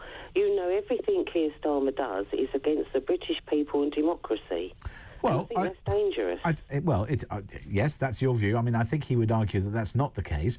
Do you think, for example, though, because we've just been talking about this situation, how the UK became the Western capital for Sharia courts, do you think that Keir Starmer and his government should take action against those? Yeah, but they won't, because, I mean, he's got Muslim votes, so that's how he got in, and that's how he expects to get in next time. Well, you say that, but then on the other hand, Sharia courts have been operating in this country since 1982, so I think you can blame the Conservatives for not having taken action, you can blame Labour for not having taken action last time around, you can blame the Coalition for not having taken action, and you can blame the Conservatives for the last 14 years. Nobody has taken action since 1982 on these things. But that's why it's got so bad now. It started off as a couple of Sharia courts, and then because nobody had a backbone and said, hold on, this is Great Britain, you live in this country and you abide by our laws or else, because none of them have had a backbone and they've all taken a step back and thought, oh, no, we don't want the hassle, now suddenly it's exploded. And I suppose part of that explosion is also explained by the lack of action on both legal and illegal migration, because people have been worried about being called out for being racist or, prejudiced, as opposed to, no, this isn't a skin colour thing or a racist thing. This is about just pure numbers and what may or may not work. Jay, I'd love to chat some more, but I can't, because we've got to turn our attention to just another little subject. However, thank you very much indeed for calling in. There's now one free line into the building, 0344 499 1000. I will take as many of your calls between now and 10 o'clock. Meanwhile, let's just talk about another story, which is in the news, and it's kind of, potentially it's one of those things that could, ignite. A transgender laird is suing the NHS after it refused to carry out a third sex change surgery. Lady Samantha Kane, who was born male, now stars herself as Lady Cabisdale after buying a £5 million Scottish castle. Is thought to be the only person in Britain to have changed gender 3 times. Ms Kane, who was born male, had surgery in 1997 to become Samantha before having it reversed and taking on the identity of Charles Kane in 2004. She claims doctors at University College London NHS Foundation Trust then refused a request for a third surgery to revert to a woman in 2017, leading to Ms Kane having to have a private procedure in Serbia, which was allegedly botched. Blimey. Well, let's find out whether or not somebody should get support in these situations. Venice Allen, women's rights campaigner and research assistant to Baroness Claire Fox, joins me now. Venice, very good evening to you. Thank you very much indeed for joining us. So, is it right that this person, I suppose you can have sort of one go at it and then change, but should you be able to change back, change again? How much NHS treatment should you be able to get? None. I don't think the NHS should fund surgeries for people's mental health problems. Oh, so do you take the view, though, that there are people who, for whatever reason, feel that they do need to change their physical sexual identity on the basis of their mental state of mind, or do you not think that anybody can be trans? I mean, I don't believe in transgenderism. I know that for a fact that there are people who think they need this surgery, and I'm also pretty sure there are some people who've had these surgeries and they feel after all the end of their lives that it is a success for them. But I also know, and I've met people who've had surgery and drug treatments and they really deeply regret it. Like this man clearly has a lot of problems. He wants 3 different sets of surgery, and it's just getting worse for him physically. I mean, I do understand perhaps, the concerns over the NHS providing this kind of treatment. But then on the other hand, if somebody wants to have it privately, is it their choice or is it your choice as to whether they have it? So, I know, I think if it's private, we can do all sorts of things privately, can't we? We can have... So privately, if somebody wants to change their sex privately, you think that's okay, but not on the NHS? Definitely, yeah. Okay, so I think that helps, because I think, from understanding this point of view, do you think, though, that this is... I mean, is it a mental health issue? Is it something that people need to have assistance with in terms of, how they cope with it? Because I guess if you are happy with your sexual or your sexuality...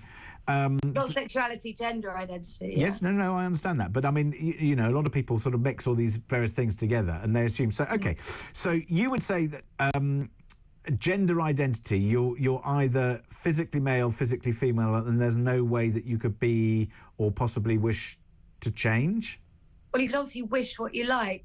I think we're selling people a lie by saying that if you have this genital surgery, you're going to get a vagina. because it's not a vagina. You know, a vagina is a passageway from the vulva to the cervix to the womb, whereas a man's genital surgery, I don't know if it's early enough, it's late enough in the evening to talk about these things, but it's a whole going nowhere. It's a whole going nowhere. Well, I understand that, but then there are, you know, many issues, and I suppose that's the difference between the physical and the mental. So you would say that anybody who is trans, are you defining them as having some kind of mental health issue as opposed to having something that they perhaps need some assistance with rectifying for their own lives? I mean, I think they definitely need assistance, because if you think that you're the opposite sex, you obviously need some kind of assistance, like psychotherapy or whatever. But do you not see that, I mean, in the past, a lot of people, before we had, I mean, for example, same-sex marriage, a lot of people seem to think that if you were in a same-sex relationship, that was also some kind of mental issue that you could perhaps be helped to avoid. Are you of that view, or do you think that we've had that conversation now and we can all move on and everybody's happy with same-sex partnerships and relationships and all that sort of business? James, you're comparing loving somebody and making love to somebody to inverting your penis on the NHS. I'm not comparing it. What I'm trying to understand is if... And this is where it becomes complicated, because if you're trying to say that somebody who feels as if they are the wrong sex and they are trying to rectify that in their lives physically, you're absolutely right. They are born physically a male or born physically a female, and then through surgery they can rectify that situation, or they can change that situation. For some people, it's been extremely helpful, and as you say, for maybe a very small percentage, that they've regretted those decisions. But I'm just trying to work out whether or not it's valid, because how can we possibly go into somebody's mind to work out whether or not they are male or female? No, we don't need to go into somebody's mind to know if they're male or female. It's in every single cell in our body, you know, in our DNA. Yeah, like you're kind of like gender and sex are different, but gender, I don't see what's good about gender. Like, sex is real, and then all the other things that you might think are associated with that sex, like the stereotypes, that's gender, right? Well, I understand that. Do you think, though, that we in this country have not had a proper discussion, because it's become so polarised and so toxic that you can, first of all, you can end up having a row or an argument about it. It goes on to the old socials. It becomes then trailed. It then becomes something which is very awkward. And it means that it does become toxic, because then you can cross the line and then become perhaps, you know, offensive towards people. You can perhaps have a view that other people don't necessarily agree with. I mean, I'm assuming that you would accept that there are a whole range of spectrum of views, and there's also a different conversation to be had about the trans debate, and then also what the NHS should provide. I mean, for example, I've taken the view that I'm not sure necessarily that people should be able to have cosmetic surgery on the NHS. I don't think so either. Having said that, if somebody is born with I don't know, certain kinds of deficiencies or deformities or something, which have really impacted their lives, as opposed to just purely cosmetic, just because they feel like it, or they'd feel, you know, they looked in the mirror and think they're old and think that they should have some kind of lift or other. You know, if somebody's life can be helped by surgery, then I would say definitely it can or should be provided on the NHS. So there's always sort of like margins, aren't there? Sure. Can we just go back to what you're talking about, the toxic conversation? Because yes, I didn't get a chance to talk about that. You know, certainly I agree with you that it has been a very toxic conversation, and we haven't really had the conversation enough. But I'd like to say that, you know, just women like me, you know, I'm an ex-Labour Party member. You know, I was just trying to have a conversation about a particular legislation that was coming through. We are met with violence. You know, we try and have a meeting. The venue is inundated with complaints. Actual aggressive young men and women turn up, trying to sometimes actually succeeding in times of physically assaulting us. And I think that's you know, a real problem, that we can't have a grown-up conversation in the way that it did take, and I know that I've drawn the parallel. We want and a grown-up conversation. Well, yes, exactly. But I think, I suppose there are some elements of what you've said that some people in society would find either offensive or hurtful. Sure, but can I just say, I find it offensive and hurtful for a male, a man or a boy to say that they're a woman because they like makeup or because they like shiny things or because they feel submissive or because they don't feel like a proper man. Do you know what I'm saying? That's offensive to me. But I don't go outside their meetings and their parties and their social media and try and hurt them. Well, I suppose part of the issue is that we all live our lives in different ways, and therefore to allow people to live their lives in a way that ultimately it comes down to safety, which is why I know that people talk about, safe spaces and all this sort of business. And I think it has become very toxic, and I don't really mind whether somebody has the same view as me or somebody has a different view from me. Yeah. I think until or unless we have conversations where we're able to have proper conversations about, well, how does society deal with this and how does society get over it? In the same way that, as I said, 20, 30, 40 years ago, people had extremely toxic conversations about same-sex relationships and marriage, and we've moved on from that, and I think society has moved on. I think we need to do the same with this. But there we go. Vanessa, thank you very much indeed for joining us this evening. That's Vanessa Allen, women's rights campaigner and research assistant to Baroness Claire Fox. So, NHS surgery for carrying out, changing your sex. I'm not sure I agree with that. I feel very uncomfortable with it, but I also feel uncomfortable with some of the conversation that we have about marginalising people in our society as well. But there we go. That's another conversation for another day, because you probably disagree with me. Let's get back to the conversation, though, that we're having about our nation, because there's one free line into the building. 0344 499 1000 is the telephone number. Keir Starmer saying he wouldn't do anything differently over the last 5 months.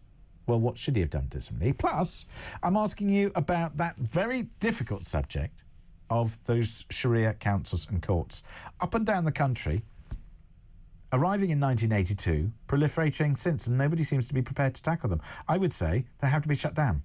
It's the end. We have one law in this country, and that is the way that you marry, that's the way you divorce, that's the way you sort out inheritance, that's the way you sort out disputes. 0344 499 1000 is the telephone number. Join the conversation here on Talk.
Across the UK, on DAB+, on YouTube, on your mobile, and on your side. This is Talk. And so it is talk. It's me, James Max, with you until 10 o'clock. And I'm talking to you about, well, Sharia law, and also talking about Keir Starmer. I mean, perhaps you could just join the two together. Keir Starmer saying, I knew it would be tough, but it was worse than I thought. But then going on to say that he wouldn't have changed anything that he's done over the last 5 months. So I'm asking you, well, what should he have changed, or what should he have done differently? 0344 499 1000. And also, Muslims increasingly turning to Britain's Sharia courts, which are not part of the UK legal system and operate informally as bodies issuing religious rulings on marriage. So apparently, Britain's become the Western capital for Sharia courts, with men able to end their marriages by simply saying divorce 3 times. What? No, no, no. Oh, I just said it 3 times. We know what happened to that lady when she said that. She got voted out. 0344 499 1000 is the telephone number. What would you do to reverse this trend? Surely we have one form of law and one form of legal process. That has to be the fundamental of everything, and particularly when it comes to family law. You can't have more than one wife or husband, can you? Look, anyway, turn to your calls now. Caroline is in London. Hello, Caroline. Good evening, James. Good evening, nice Caroline. to speak to you again. I do call this amazing radio station a lot because it keeps me sane, and it's the only place that we can talk freely. So I've got a few points I'd like to make. As I was listening to you, I was thinking, do you know, the last, I don't know how many months or years actually, everything virtually in the news is all about Muslims, whether it's about immigration, whether it's about criminals, foreign criminals in prison, and now we're talking about Sharia law. I personally am sick to death of this. But shouldn't though, when we talk about immigration, I mean, we've had a lot of immigration from all sorts of places around the world. I mean, we you know, we've had immigration, temporary or otherwise, from Hong Kong and from Ukraine. We've had immigration from Eastern Europe, quite significantly. They might be of no religion, or indeed perhaps of Christianity, or indeed elsewhere. So I think, you know, it's not just about Muslim immigration. I apologise. Okay, so, you know, it all started, maybe a lot of it came to the forefront after October the 7th with all the marches and the Palestinian marches and the hate crimes, and then there's stuff about certain mosques in this country with hate preachers, and they're being allowed to stay here. But my point is, the United Kingdom doesn't Sharia law isn't part of our law. We go to any Arab state in the world, and if we don't do what their laws say, we either are in prison. If we steal, we get our hand cut off, and God knows what. Well, we did see the situation of the individual who went on holiday, and he had, shall we say, relations with somebody who was 17. He was 18 at the time. And then, of course, we find that he's given a sentence for that because he has broken the laws of the land.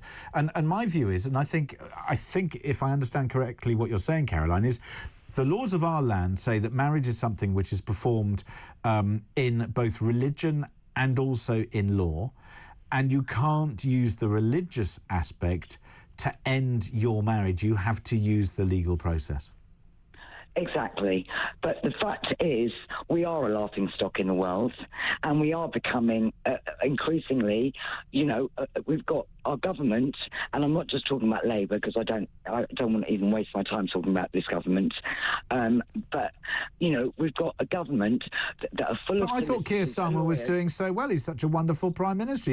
You know, 5 months he's been in power, and he says that there's nothing he's done wrong over that 5 months. I think that's amazing. What a fantastic record. I totally agree with you, James, which is why I don't want to talk about it. But if we just... I was just trying to think of one thing that he's done right, and I can't think of one. No, he doesn't even look good. I mean, even Rishi Sunak made a couple of... even Rishi Sunak made a couple of decisions that were halfway decent. Exactly, but they're full of solicitors, lawyers in government. This is going back years with the Tories and everything. You've got Holland, Italy, France, Germany, literally putting people on a plane and getting them out. Why the hell should I and you and everyone else, with our taxes, pay for a criminal who was one of the biggest cocaine dealers in Europe or wherever? Well, I think he was accused of heroin dealing, but I see your point, and which I find extraordinary, that somebody who is prepared to wreck people's lives and break law to such an extent is able to use European human rights law to claim a family life, particularly when even in their own life they've had an extramarital affair, which means that they don't really care about their family life at all. Exactly. So what really is going on, James? That's the big question. Well, that's why we open the phone lines, Caroline. Thank you very much indeed for your call. 0344 499 1000 is the telephone number if you want to talk about Sharia law and how you perhaps end those courts operating illegally on our shores. But also about Keir Starmer. He says he's done everything right over the last 5 months. He must have done something wrong. What would you have done differently? What should he have done differently? 0344 499 1000. That's the telephone number. Take more of your calls next here on Talk.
Let's be clear. Elon Musk loves the United Kingdom, the home of English-speaking nations. He's got serious business interests here, whether it's X, whether it's Tesla, whether it's Starlink, and he wants the United Kingdom to do well. He wants our economy to grow, and he recognises that Labour's a catastrophe and that Britain needs reform in every sense, and that's why he's been speaking to Nigel, met our new Treasurer, Nick Candy, and, you know, he's put out there on X that, you know, we've got to turn this country around. We've got to reform our country.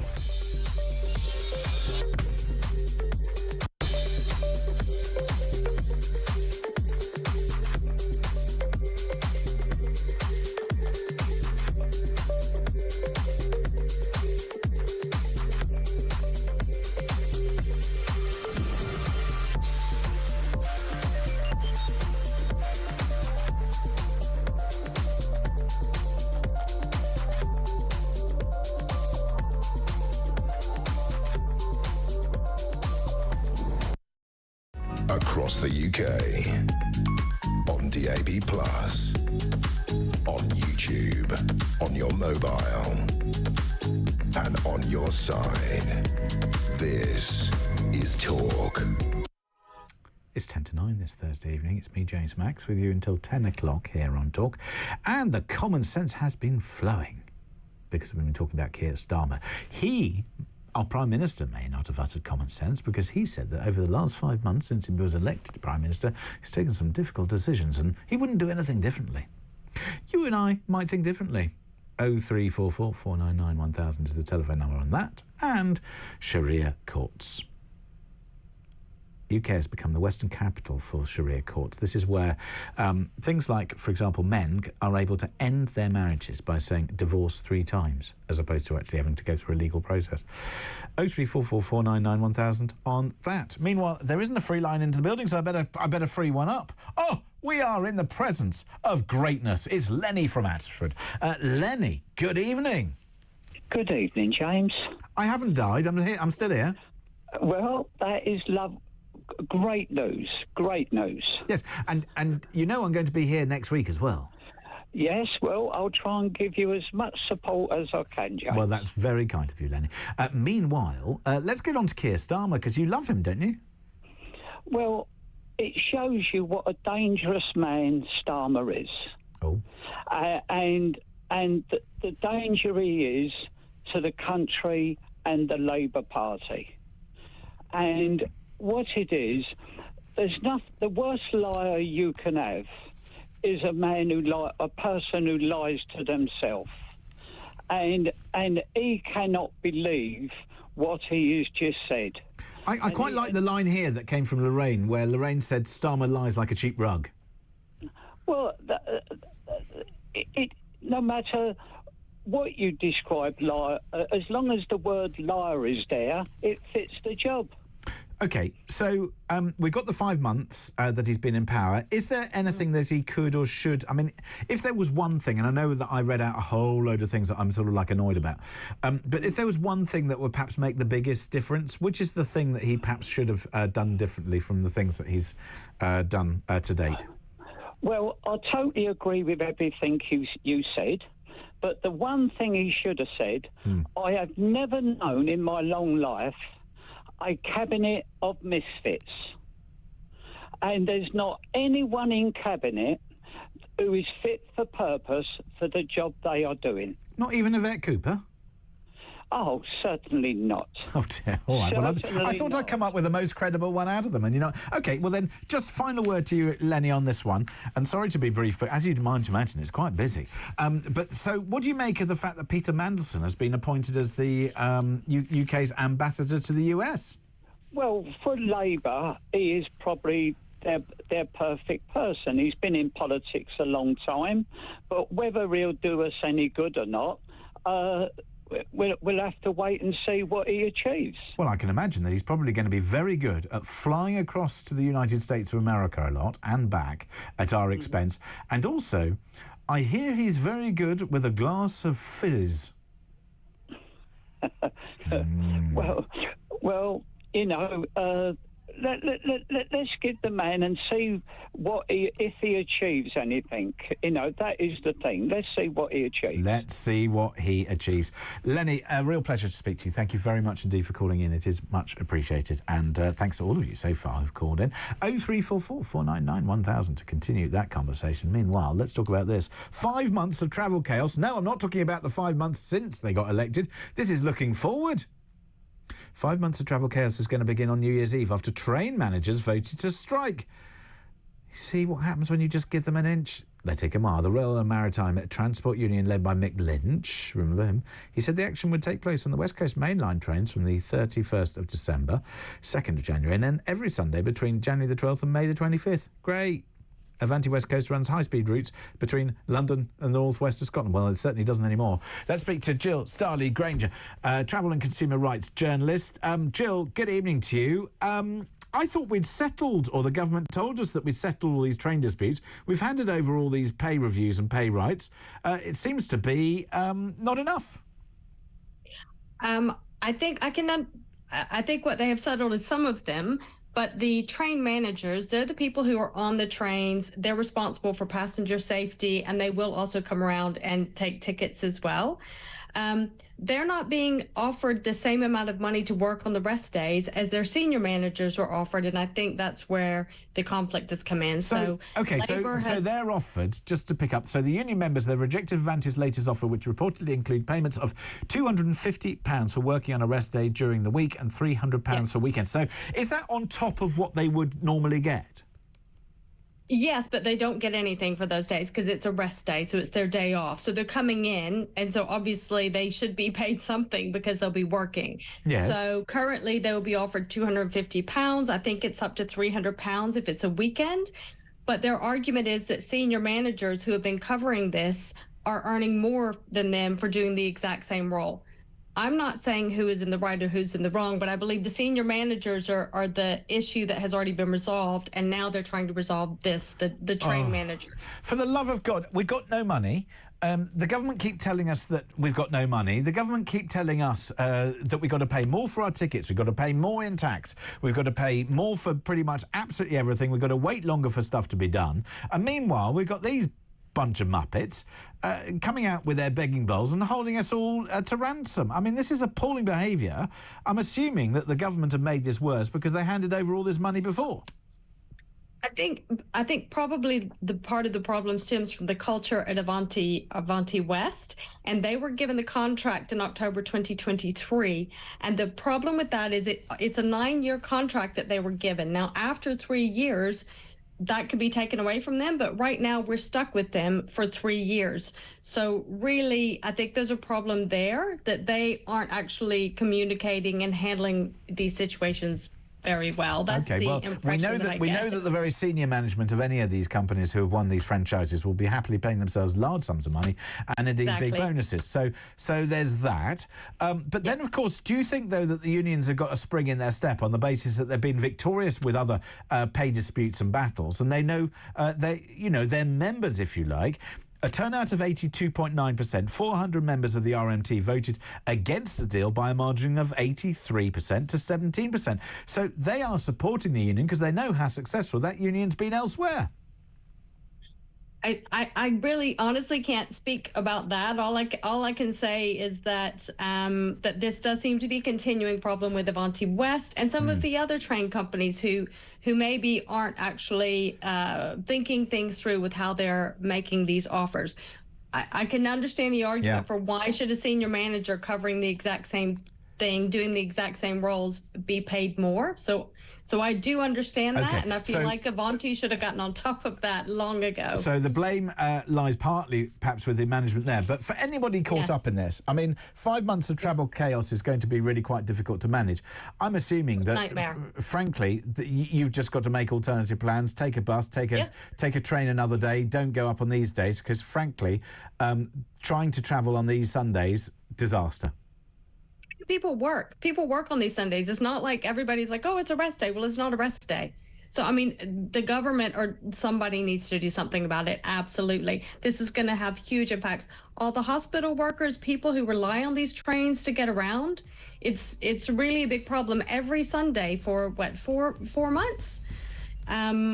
Yes, it's not going to be great. If you have pre-booked your tickets, you can get a refund, and you definitely should do that if you can make alternative arrangements. But, people don't necessarily have cars and other forms of transport, so people do rely on these services. They certainly do, and it's going to be extremely disruptive. Jill Starley-Granger, travel and consumer rights journalist, thank you very much indeed for joining us this evening here on Talk. So, we'll be taking more of your calls in the next hour, turning our attention back to Keir Starmer and indeed what he could or should have done differently, and maybe talking about Sharia law. But we'll be finding out also, not only about the latest royal rows, going to be speaking to Rupert Bell, plus, Guinness.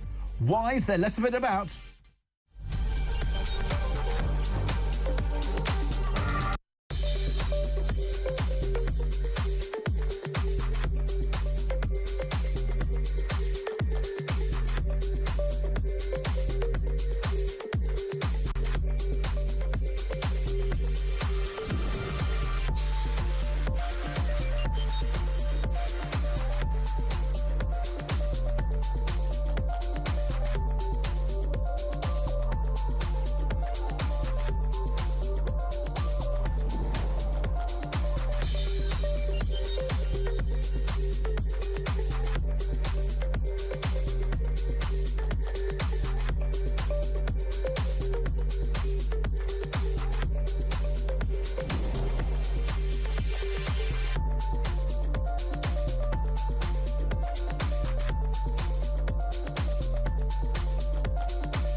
Across the UK.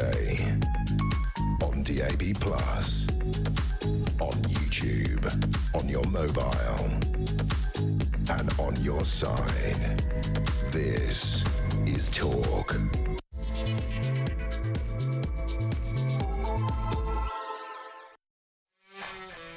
Two minutes past 9 o'clock. Very good evening to you this Thursday evening. The 19th of December, it's me, James Max. I'm with you till 10 o'clock tonight. And I'm in for Kevin O'Sullivan, who's out partying. He's out partying, believe it or not. Kevin and I are going to be appearing on your screens on Saturday night, being grumpy old men. And I'm going to be back with you next week for Drive. So, yes, the Max is back here on Talk. So thank you for all your kind messages and getting involved in the conversation tonight. We will take more of your calls on... is there a free line into it? I don't know. We're going to take more of your calls on Keir Starmer and what he should have done, and also on Sharia law. But also, I'm afraid I have a couple of questions about some royal activities as well. But before I go off on a rant, I should probably turn our attention to Talk's royal correspondent, Rupert Bell. He joins me now, and this is the man, Rupert, who not only have I known him for many years, and does he have real royal knowledge and expertise, this is the man who's been presenting the award to Princess Anne last night at the London International Horse Show. He does horses, he does royals. Some people would say, how can you tell the difference? Well done to you. You do. Look, you're on our screens. You are in the presence of royalty and greatness. You actually know what you're talking about, which is unusual for anybody here on this station. Rupert, good evening to you. Good evening. Yes, James, I had the privilege last night because I have another hat as chairman of the British Equestrian Media Association away from my royal duties, and I was able to give the Princess Royal, Princess Anne, a Lifetime Achievement Award for her involvement in horse sports, which in her life has included being European champion when she was 21. She was also BBC Sports Personality of the Year in that year. She's an Olympian, but also after her riding career finished, she has been a long-standing administrator in the sport, and at one stage was president of the FEI. She's been member of the IOC. She's been a fierce defender of equestrian sport, and I was very honoured to be able to present the award to her last night when she attended the show, which is going on as we speak at the moment for the rest of the week. So, yes, and she was very honoured to receive it, and it was a privilege to present it to her. She's an extraordinary lady. I've had the privilege of meeting her on a couple of occasions. On one occasion, I was also with another hat on. I was as Vice President of the Royal Albert Hall, which I've mentioned already this evening. I'm a trustee. It's a national charity. Of course, they turn up to various events, and I was welcoming members of the royal family where you're doing that, and she was indeed one of them. And she took one look at me and she said, "You don't do this all the time, do you?" And then she just looked at me and she went, papers. And then smiled, because, of course, for many years I've reviewed papers and done all sorts of things. So she's a wonderful lady. And the reason that I wanted to mention not only that is because you know of these individuals and how hard they work, and the fact that some members of the royal family have managed to do an incredible job, either for the causes that they really champion or for the areas in which they have become expert. And yet we have rogue members of the royal family who seem, for whatever reason, to be unable to do their duty. Prince Andrew, back in the news again. I mean, you just couldn't make it up. This time, we've got, I mean, even on, in the Sun newspaper, they're saying, this scandal could be even worse than previous scandals. I don't actually think that the relationship between a Chinese spy is worse than his relationship with Epstein, because one was condoned by the UK government and the other wasn't. But either way, I mean, the damage from Andrew just continues, doesn't it, Rupert? It does. I mean, he just doesn't seem to be able to choose his friends properly and the people he associates with, because he's a rudderless ship. He doesn't. But being fair to him, he was given that role, and anybody that he spoke to in that role, somebody in government or somebody in the civil service would have vetted them, wouldn't they? Or is that not the case? Well, he had this Pitch at Palace organisation going. He was a trade envoy, but he had that job taken away from him because, again, getting into a bit of a problem with one or two of the people that he dealt with. But then he kept up this pitch at Palace, of which this alleged Chinese spy was involved with. So the whole thing, he's been looking for money, and by all accounts, with this pitch at Palace for commissions, he was supposed to be getting 2%. So he's been trying to make sure that he can pay his way at the Royal Lodge, and he just doesn't seem to be able to read the room. He's convinced of his rightness, I think, most of the time, and that he thinks he knows best, and he won't take counsel. And is that part of the problem here? That you've talked about Princess Anne. I think she comes across as somebody who is deeply aware of her privilege and position and responsibilities, and is able to make good judgment about those around her, how she should conduct herself, and the things that she should say and do, and also to understand the interrelationship between being a human being who happens to be part of an institution and the institution that is therefore part of you and what your role and responsibility is. Andrew seems to be unable to differentiate between the two. He seems to think his position comes with a sort of divine right, and whatever he says is correct. Well, that's just not the way the world works, and that's his problem. He just goes into the room, almost at times like a bull in a china shop, and he just sort of thinks, well, we'll do it my way, and he then doesn't think of the consequences, and thinks, well, and he's probably thinking for number one was really some of the other members of the royal family. Of course, you allude to the Princess Anne.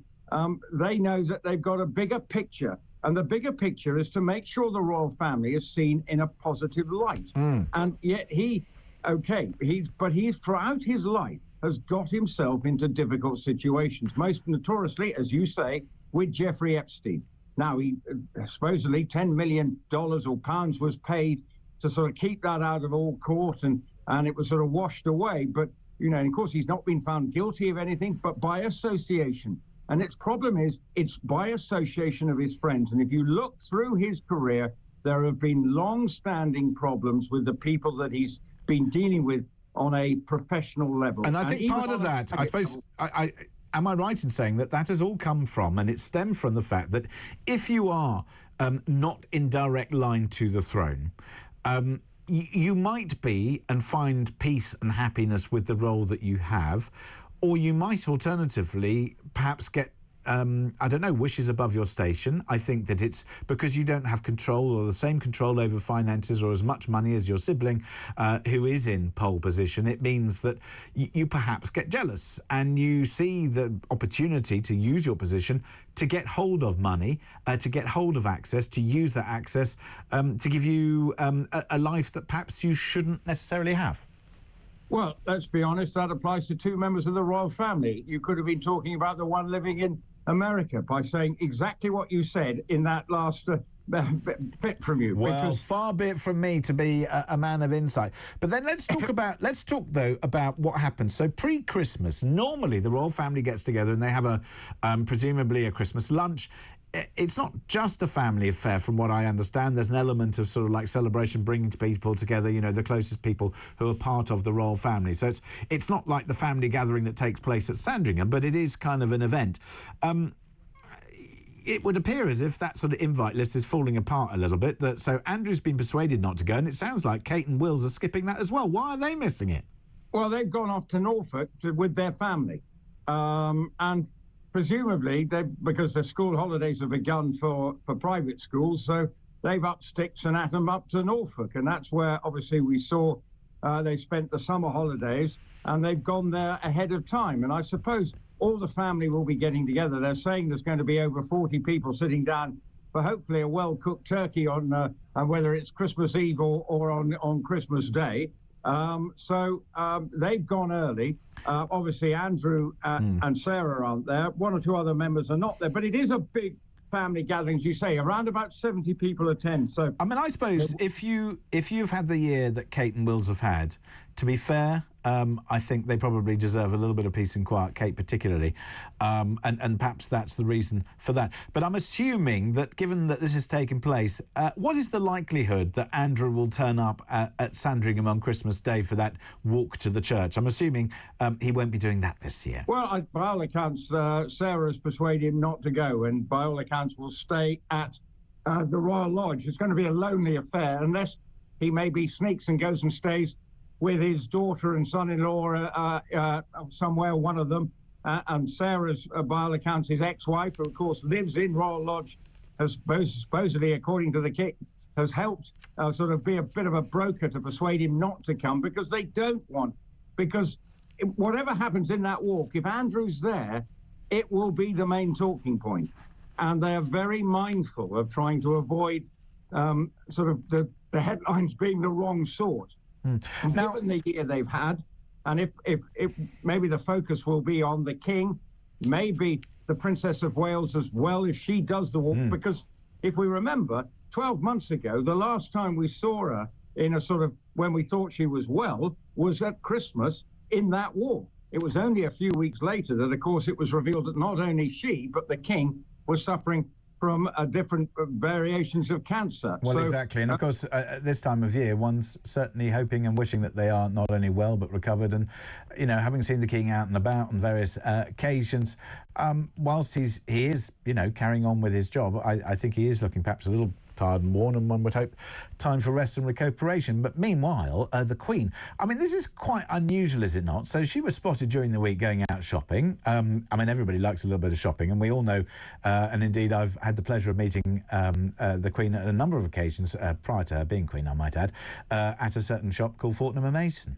And she seems to like it, and she was there this week. I mean, how unusual is that for the Queen just to go out shopping?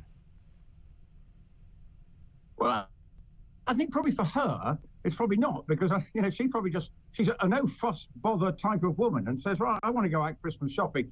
Look, you know, she's going to Fortnum & Mason. You know, it's not as if it's your shop on the street, you know, going to your local Boots to go and pick up a last-minute gift. Yeah, you say that, but their former chief executive argued for years there was something for everybody there. It wasn't just a shop for the posh people.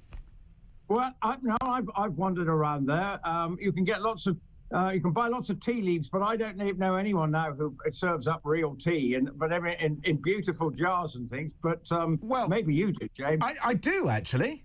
So the next time you, Rupert Bell, are in Frinton-on-Sea, the invitation is there. Whether it's down at the Frinton-on-Sea Lawn Tennis Club or in my house, you can come and have a proper cup of loose leaf tea, or maybe even in the beach hut. I love loose leaf tea. I don't understand why people insist on bags every 5 seconds and can't make a proper cup of tea. It's not that hard. Well, I know it's not that hard, but it's we're obviously, you like a little bit of luxury and a proper tea with a lovely thing to pour it through, so you don't get the tea leaves in your cup, and you've got your bone china at the ready. So I would suggest that the Frinton Tennis Club, keeping everybody very happy, but. Well, let's just say that you know, I'm proliferating that myth that seems to follow me around like you know, incorrectness. But you know, a really good cup of tea is important. But I think, you know, there are lots of things there, and I guess, as you say, it is a sort of very different approach that she's had to things, and since she wasn't at certain events, it's good to see that she seems to be back to health and out and about. In terms of stories that will either resonate from this year, I mean, you know, it seems sad that we're still talking about Harry, we're still talking about Andrew and the damage that they've caused. 2025, are we going to see an end to that, or do you think we're going to see more revelations? Well, the Andrew and Harry sagas don't seem to be ending anytime soon. They're going to be focused on Harry and Meghan because their Netflix deal. Will we see this cooking program? The Polo program has been generally poorly received, and Netflix executives will not be happy with that. So I don't. Well, I'm not surprised. I mean, you take one look at it; it's boring, dull, and you know, it's just pointless. Well, yes, and as I described, if you listen to the final episode, I'm a great advocate for the film Dodgeball. The commentary sounds, you could just lift the commentary from Dodgeball and put it on there and feel like you're watching a spoof documentary. But anyway, that aside, I would have to say that the saga's not going to go away, because for Meghan and Harry, they've got to build on trying to find their way forward in whatever shape or form it takes. But their commercial operations, because I think people know that they haven't got anything else to sell, but now trying to make it commercially viable. Now, you want to look at a couple who make it work within the royal family who are not frontline royals, you just need to look at the Tyndalls, who managed to navigate their way through commercial life and making deals, but are still part of the royal family and don't seem to rock the boat, but seem to be able to create it and get it right. All I have to say, the benchmark. All I have to say, Tom Parker Bowles, who continues to write, he writes his books, very good writer, credible in his own right, and just gets on with it and manages his way through. It must be tremendously difficult to be in that position. To look at separately, bearing in mind that he's the son of the Queen and not of the King. So therefore, he's come at it from a different angle. Of course, he's mindful of his situation, but he's just got on with it. And there was a very good article that he in one of the papers about how he has to navigate his life and not seem to be cashing in, but he knows it is. But he's got the way he works is by being good at his job. Correct. And that's the important thing. And he puts in the hard yards. And it's the same for the Tyndalls. They know they are commercially a brand that works, but they know how to do it without seemingly upsetting people along the way, because they're prepared also to put the work in.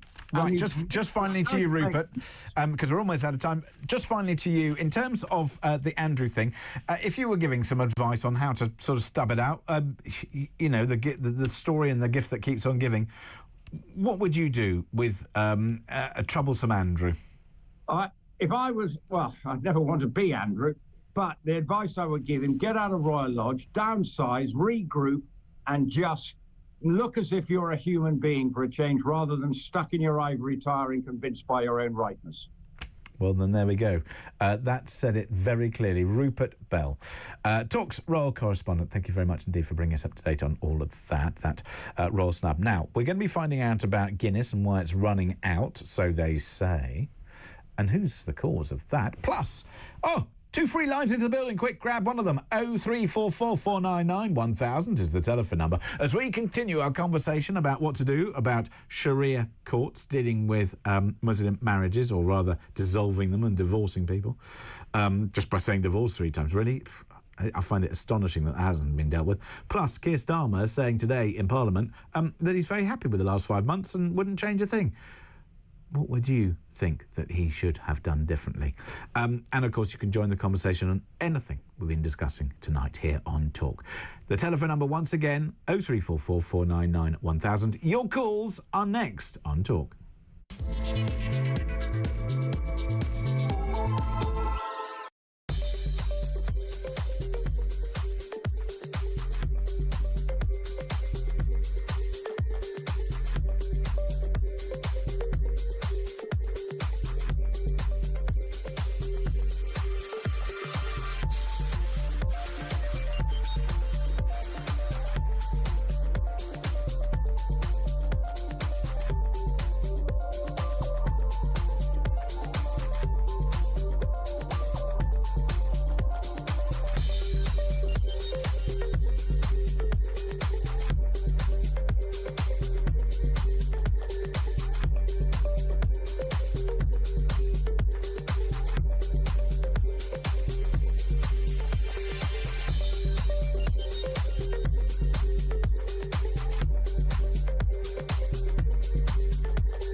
across the UK.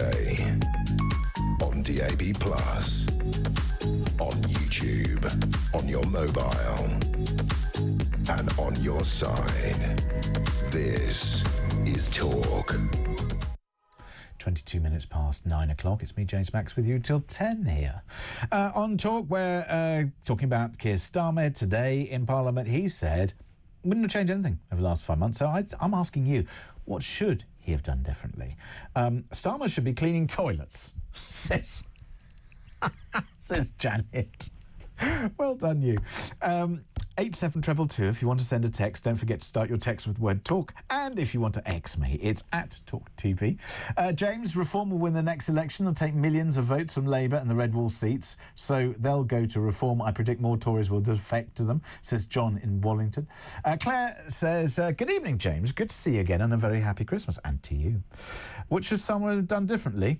Given a national insurance cut to the private sector, started deporting illegal migrants as soon as they touched the beaches, stopped the ridiculous net zero fantasy, invested in youth apprentices, work courses, start rebuilding our infrastructure, not giving away silly money abroad, not taxing our farmers' inheritance, get the police force sorted as a force and not a police farce, and invest in businesses. Claire for Prime Minister. Jimmy, says John, Starmer will lead Labour to total disaster. Anyone can see that. And meanwhile, Gary in Derbyshire says, so flipping good to hear you back on this station, James. Merry Christmas to you. Well, thank you, Gary. I'm going to be back next week as well. I can tell somebody else who's excited about that. Cindy's in Michigan. Hello, Cindy. James, you've been missed. Totally missed. Oh, well, listen, I haven't died. I'm still here. You know. No, but this is so, it feels so happy for me. Like seeing Christo and seeing you. The best day in a long time for me.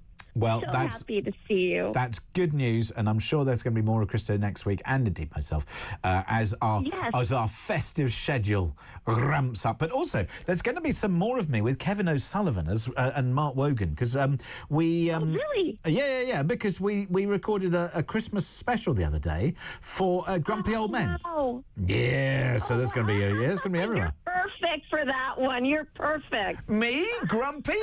What are you saying? Yeah, you're grumpy. Wow. Sometimes. All right, set me off, Cindy. Okay, so Keir Starmer, so you listen from across the pond. Talk about him. But you love British politics, so Keir Starmer, what's he... I do. What could he have done differently? You know what? I want to say he's been blatant about his, not caring about the people. He's deaf to what a majority of people are saying. And you know what? He doesn't care. He doesn't care because he wants to get ahead in politics. That's what I feel. But if you want to get ahead in politics... Don't you have to get results? So if, for example, I wanted to get ahead, and if I was a political leader, I would want to put more money in people's pockets. I would want to solve the problems that people tell me are really affecting them and their lives. And I would want to make Britain the very best it could be. I would want to make sure that we had fantastic schools to give every child the opportunity. I would want to make sure that if people want to choose to spend their money on private education, that they can do so. I'd want to make sure that if people want to use the trains that they're working, if they want to use the roads, that they're safe. If they want to buy their own home because they want to make their lives better, that not only they can buy that home, but they can pass it to their children and their grandchildren. And if you do well in life, you can pass that money on as opposed to the state grabbing it back. I mean, to me, it's about you create opportunity for yourself and your family and your future generations. And if you need help, then the state will give you every opportunity to allow you to do that. And you shouldn't punish people for doing well, and you shouldn't punish people for not being fortunate. You should make sure that, everybody can get on. Yeah, look at what his actions have been. He has stepped on the pensioners. Correct. He's with I don't know what he believes, but he's guilty in my mind of two-tier politics and policing. Yes. Clearly, he wants Labour vote, and he thinks that he's going to win that way. And it doesn't matter who he steps on to get it. He's been giving raises to I mean, if, for example, he had made one or... predicted. Sure. If he'd made one or two mistakes, I'd absolutely forgive him, because in politics, it doesn't matter what job you do. I mean, look, we all make mistakes. I mean, here am I talking nonsense. I'll make mistakes during the course of this programmes I do next week, whatever. And sometimes I need to be corrected. Sometimes I perhaps might need to apologise. And whenever I do, or I say something, or I correct it, then I genuinely mean it. I don't expect somebody to be right 100% of the time. But what I do expect, and when I see the amount of mistakes that I see him and his team make in terms of the policy that they put in place, and the fact that they, you know, I like the aspiration that they want to grow the economy. It's just that none of the things that they're doing will grow the economy. So I worry. But Cindy, if there was one thing that he could or should have done, I mean, you know, he's appointed Peter Mandelson as ambassador to the US. I mean, there are some people who are saying, well, that's the least worst choice, and he got somebody at least who's, you know, good at, you know, mixing and mingling with you know the upper echelons, and you know, more power to him. Oh, Cindy appears to have gone, which is probably, you know, probably for the best there. Cindy, thank you very much indeed for your call. I was just having a little rant. 0344 499 1000 is the telephone number. We will take more of your calls in a moment. However, this particular story has intrigued me. So I'm intrigued by this story because pub landlords are stockpiling and rationing Guinness. A surge in demand, it's left some pubs dry of the black stout, seemingly driven by its popularity. But who's it popular amongst? Is this just a PR stunt, or is this a genuine crisis? Well, let's speak to Mitchell Edwards, General Manager at the Old Crown Pub. Joins me now. Mitchell, good evening. Hiya, mate. You all right? Very good, thank you. So, where is the Old Crown Pub? We're 33 New Oxford Street in Holborn. 33 New Oxford Street in Holborn. Lovely. Now, if I were to come in for a pint of Guinness, first of all, do you have any? And secondly, how should it be poured? Firstly, sadly, nah, we don't have any. We've had to change over to a different stout because our suppliers can no longer get any Guinness. No! And we're supplied by a reasonably big brand who's had to do the same with all of their pubs around London. Oh. So, right, because this is fascinating. Because, you see, I chair a club, and at the club we do serve Guinness, and I spoke to my bar manager about this very particular thing, and I said, have we run out of Guinness? And he said, no. He said, we've got plenty of Guinness, and it's all okay. So this isn't a PR push. For some people, genuinely, there is a real shortage. Now, do your customers get upset about the fact that it's not Guinness that you're serving? Are they happy to try this other stout? They're not entirely happy, but they're willing, and quite frankly unsatisfied afterwards. So are you allowed to name the other stout that they're not so happy with? Probably not. No, okay. So it's another stout. All right. So Guinness is Guinness. So Diageo, who are the brewers of Guinness, they say that sales grew by 20% between July and October. I mean, there's a lot of this thing where you've got to, is it, you know, split the G or something?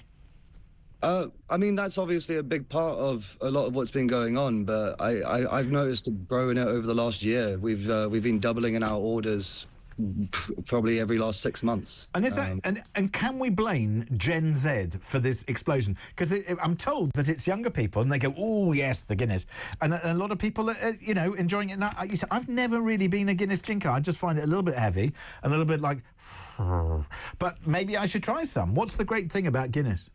I know myself. I drink Guinness. I'm not a fan of any of the other lagers or IPAs or any of that. And Guinness is nice, smooth, easy, and it's got a decent percentage on it, so you're not getting too drunk all the time. But I mean, is it quite calorific? I mean, I'm not sure entirely. Lower than other beers in calories, but it's not lacking in calories. Okay. So we know that this is a real crisis. And we know that this isn't a PR stunt, then? Definitely is a crisis. We're very disappointed that we don't have it, and we're not sure when we're going to be able to get it back. So right. And is the idea that if and when Guinness becomes available again, that your masters or otherwise will supply Guinness once again, and you will stop serving the alternative stout? I mean, to a degree, I think there's a chance of that, but then you've also got Murphy's, which is now becoming a big player in the game, which is an amazing stout in its own right, and this is a great opportunity for them to kind of step in and fix the surplus, because I wouldn't mind serving a Murphy's or a Guinness. Okay, so we have those various different options. I mean, some people tell me that you can buy this stuff where you can serve a perfect Guinness at home because you get these cans or whatever it is, the Nitro Surge or something, that allows you to get that lovely thing. I'm assuming that there's nothing quite like, and maybe this is why it's so popular, is that you can have a lager and you can, you know, open a can and whatever, or a bottle, and it's all fine and delicious. Same, you know, as whether you get it in a pub or whether you get it out the supermarket or anything. But something like a Guinness, because of the way it's stored and served, it's never going to be quite the same as one that's poured in a pub. Very much agree. Okay, all right. So just say, if you were to have a crisp with a pint of Guinness, what is the ideal and optimum would you recommend? Has to be salt and vinegar. There we go. Salt and vinegar crisp it is with the Guinness. You see, as somebody who Guinness very often, I think I'm going to have to go and try one. There we go. Thank you so much for joining me, Mitchell Edwards, General Manager at the Old Crown Pub in Holborn here on New Oxford Street in London. You can go and find him there. If you don't find the Guinness.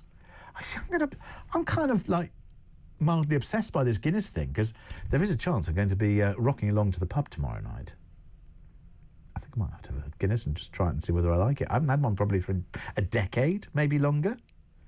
You tell me, are you a fan of Guinness? Have you found it at your local pub? Maybe you own a pub. Can you tell me? 0344 499 1000. And then if you want to get on to the more serious subjects of talking about the Prime Minister or indeed the Sharia courts, you can do all of that. Plus, if that wasn't enough, I'm going to be catching up with quite a lot of your messages on the old socials. 87222 to send me a text. Don't forget to start your text with the word talk. And if you want to send me a message on X, at talkTV. But most importantly, I've got 3 free lines into the building. It's 0344 499 1000 to call me. I'm going to take as many of your calls as I can between now and 10 o'clock.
Across the UK, on DAB+, on YouTube, on your mobile, and on your side. This is Talk. 9:36 is the time. I might come up with some slightly odd commentary that I've seen in the papers that it's clearly getting to holiday season because there's stuff in the papers full of some very odd stories. Like the BBC has faced calls to play a Christmas #1 contender mocking the Prime Minister's winter fuel cuts. This is by a group called, it's called Freezing This Christmas, by the way, performed by Sir Starmer and the Granny Harmers. So that's according to the Sun newspaper, and you just don't necessarily want to look in what the Eye's been doing. Meanwhile, I've opened the phone lines for you.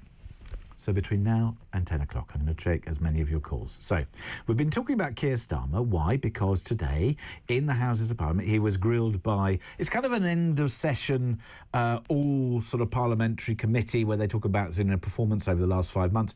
He said that he wouldn't change anything that he'd done over the last 5 months, which I find extraordinary, that you can be in a new job for 5 months and not consider that you've made a mistake. It's either arrogant or almost extraordinary that you could think that. So, what do you think Keir Starmer should have done differently? Also, we've been talking about Sharia courts and the fact that they do seem to be in existence up and down the land. What would you do with those?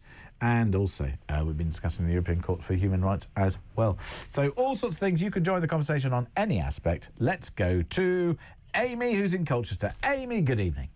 Hello, good evening. How are you? I am very well indeed, thank you. Hope you are too. So, what can you tell me, Amy? Well, do you know what I think? Where he went wrong, and the first thing he did was give everything to the train drivers. Now the train drivers are going back on strike again, I see this week. You know, that's absolutely ridiculous. Well, I suppose this is a slightly different part of the train system, but if you give somebody a pay rise, then everybody else is going to look at that person and go, right, well, you gave it to them, so give it to us. And But we've you seen... can negotiate anything.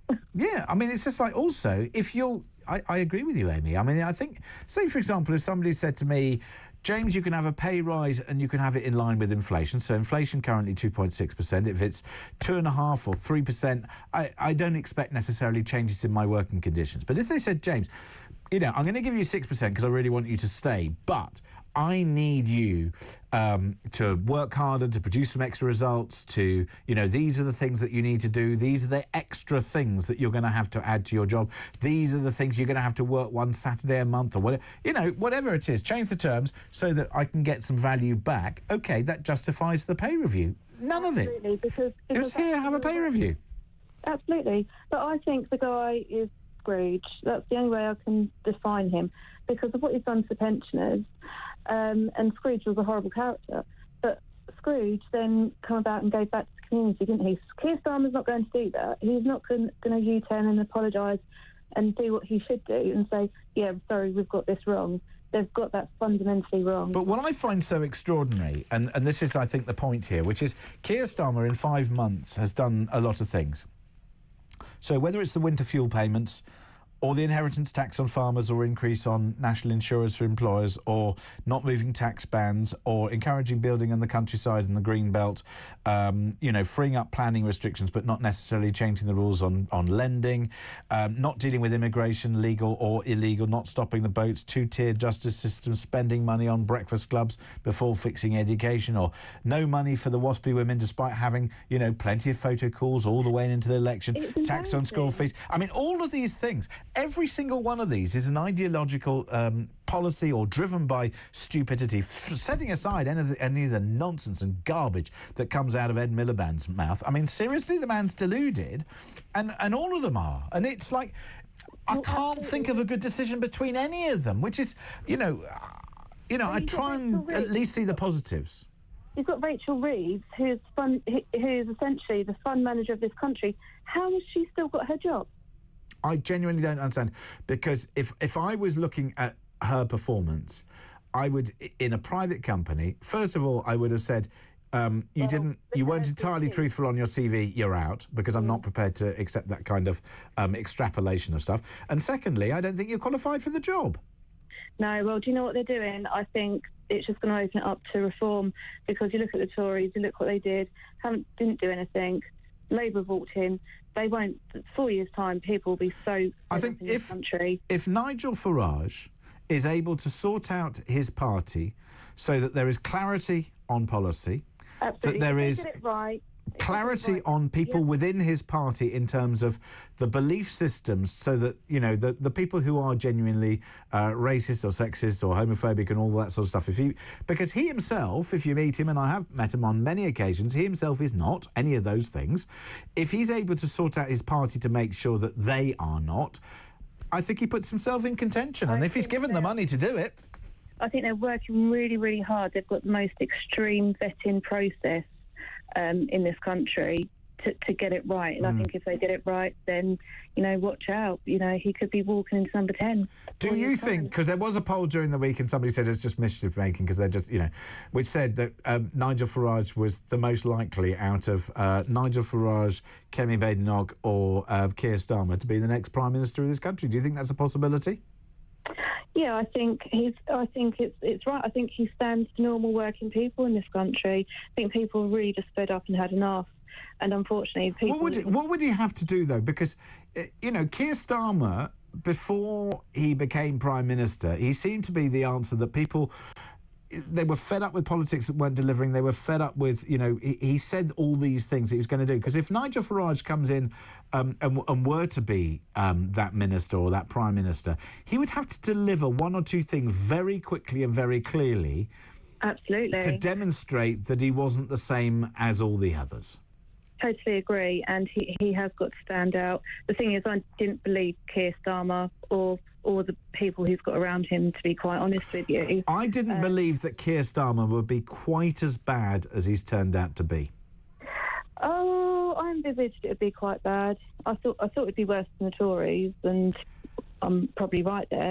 I always envisaged, and I was very happy to, if you like, I understood why people were punishing Rishi Sunak, who actually I thought was a decent human being, but he seemed to lack judgment, and he lacked policy and direction. But I thought that he himself was an individual of integrity and demonstrated that. It's just sad that he didn't have the policies to deliver, and he made some stupid decisions. Yeah, absolutely. I totally agree with you. And when I watched the budget that day when Rachel Reeves announced it and you saw his comeback to her, I thought, why have we not heard you speak like this? Exactly. He absolutely ripped a new one there. Brilliantly. And the thing is, I think it really disappoints me in this country that we don't have proper, what I would describe as adult conversations about money. So there are plenty of people who don't really understand how our tax system works, and they'll say, the rich people should pay more, as opposed to understanding how the tax system works, where we get our money from, how you encourage people to pay more in tax, and when people are happy to pay tax and when they're not, and when they're not, then they probably won't. And I think that this is, one of these things that people say, it should be clear. These things are really complicated. I completely agree, and I think at the moment, I think a country is a complete mess, and I think if there's no change within the next 10 years or so, I think we'll be heading in a really bad direction, really bad. Right. I think you could be right, Amy. So next year, do you think that Keir Starmer, does he do anything right? Well, is he around much? Because he spends the majority of his time abroad, doesn't he? Well, I think now he's got Lord Mandelson, his mate, as ambassador to the US. I think there's going to be a lot of flying backwards and forwards, isn't there?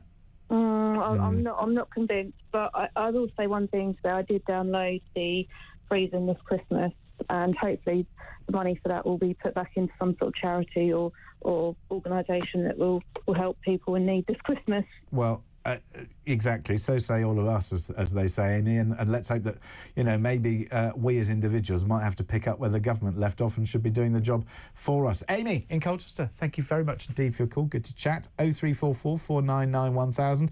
Steve in Bristol, you'll be next here on Talk.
We're going to have this for 4.5 years. They've just had a massive pay rise and they're back on strike. I'm the Shadow Minister on responding to the Employment Rights Bill. I mean, that is a really left-wing, dictated to the government by the unions bit of legislation that is causing businesses up and down the country to say, we're expecting lower profits, we expect to employ fewer people, we're probably going to have to lay people off. These are the engines that actually make money for our economy, that actually fund the public services. I don't think they even understand the Labour Party. Walking all over them. I know.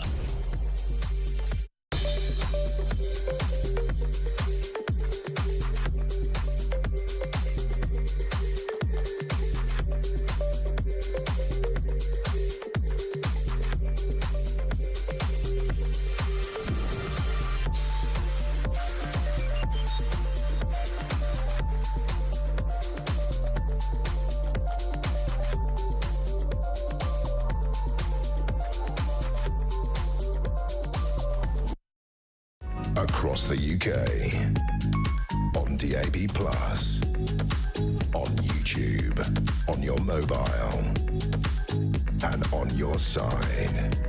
This is Talk. It is 11 minutes to 10 o'clock. It's me, James Max, with you till 10. So, got a couple more minutes to take your calls. Talking to you about the Prime Minister, Keir Starmer, saying that there's nothing they do differently over the last 5 months. Talking about Sharia law and various other things. Asking you to pick up that conversation. 0344 499 1000. Steve is in Bristol. Steve, good evening. Good evening, James. Good evening, Steve. What can you tell me? I phoned about the situation whereby a convicted drug dealer was given the right to remain in the UK. So, yes, so this is the case of a Turkish crime boss. He was jailed for heroin offences. He was jailed for 16 years for plotting to supply heroin across the UK. He won the right to remain in the country on the basis that he would breach his human right to a family life, even though he'd had an extramarital affair with a woman in Turkey. I find it astonishing. Okay, well, what about all the human rights of the lives that he's ruined, ours being one of them? My daughter's a heroin addict and has been for 25 years. Mm-hmm. We've got her seen 3 times. She's gone back to it every time. She has been in and out of hospital. She's been in and out of prison. She has worked the streets to get her fix. She has robbed houses. That man is alleged to have supplied at one stage 90% of the heroin in the UK. I don't even want to imagine how many heroin addicts he has affected, how many hundreds of thousands of families have been affected, how many victims of crime have been affected. And I think you make such an important point, Steve, which is we talk about an individual's human rights, which I understand, but when that individual has violated the human rights of somebody else to such an extent, how on earth can that human right for that individual take precedence over, as you say, the lives ruined up and down the country because of the supply of this awful, horrible drug? The fact that, you know, he's broken the law, and one has to argue and say he was jailed for 16 years for plotting to supply heroin across the UK. You know, why wasn't he thrown away for life given the damage it does? Well, he should be put on a plane straight from prison doors. On a plane, straight out. Now, his family, and I'm not including the children on this, his children, because they're innocents, but his family lived off the proceeds of crime. He should have his children taken into care. He's not fit to be a father, because if he's prepared to watch people's lives go down the pan, my daughter's mum, my wife, has cried swimming pools over her daughter. We are expecting a phone call from the police any day to identify her body. And I suppose this is the point, Steve, which and I thank you for sharing so much, because I think it puts the other side that here we are, we have Article 8 of the European Convention on Human Rights. I mean, does it strengthen the case in your mind for leaving that convention? Yes, I've always said that. Where are my human rights? Where are my family's human rights? Where are my daughter's human rights? She can't have access to her. No, I think you make a really important point, Steve. Thank you very much indeed for your call and sharing so much. Just moving on, just to capture as many calls as I can between now and 10. But thank you. I think you made your point extremely well. Thank you for that. Mark's in Carlisle. Mark, good evening. For starters, Keir Starmer should not appoint Peter Mandelson as ambassador to the USA. I take Margaret Thatcher's advice. She told me in 2009. Hang on, Mark. We're just going to try and sort your line out so that we can hear you clearly, because it just appears to be a little bit muffled. But this is with news that this evening we've heard that it certainly appears as if Keir Starmer will be appointing Peter Mandelson. Right, we're just checking, Mark, if we can get your line better. And by the way, if you want to have your say, we're going to try and get on your calls between now and later. Mark, right, hopefully your line is fixed. Mark in Carlisle, let's try again. Yeah, Margaret Thatcher told me in 2009 about Peter Mandelson. I was filming Squatters Next Door to her in Chester Square. Oh, yes. And, it was her birthday, so we knocked on the door, we got permission from the personal security to give her a present, etc. And I apologised to her. I said, sorry about the Squatters Next Door. She says, don't worry, love, I'd rather have squatters than Peter Mandelson next door. Wow. So clearly not a fan. Keir Starmer, though, I mean, you know...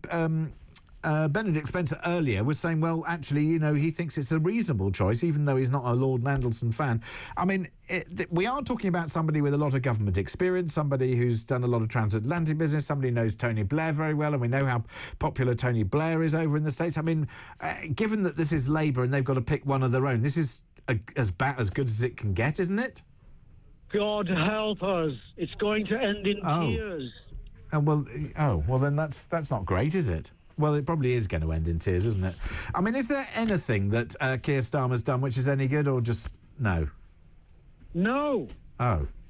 I mean, I was trying to think of one thing. I want to ask Keir Starmer one question. Oh, yes. Have you ever non-disclosed to the defence in your prosecuting career? Do you think he's going to answer that question on the basis that it took 3 goes for Meg Hillier to get any kind of response out of him at all? Get a microphone to him and ask the question. Well, I think that's probably a very good idea. Mark and Carlisle, thank you very much indeed for that. Just going to pick up some of your messages here. Hello to all at talkTV. Love the show. Some Baz in Wigan, and then goes on to talk about some of my colleagues. So well done on that. Penny says the best thing Keir Starmer could have done for Britain is to have lost the general election. Yeah, well, it took us to vote, didn't it? Cliff in Berkshire. Here in Wokingham, we have water from South East Water, sewerage from Thames Water. Some years ago, we had a precept on our bills for a super ring system for London by Thames Water that was never removed. The sewer was built and now they're having 35% increase. It's a joke. Sack the Home Office and streamline civil servants, says Claire. Mike in Cheshire says the first of Starmer's decisions I would reverse was one where he decided to go into politics.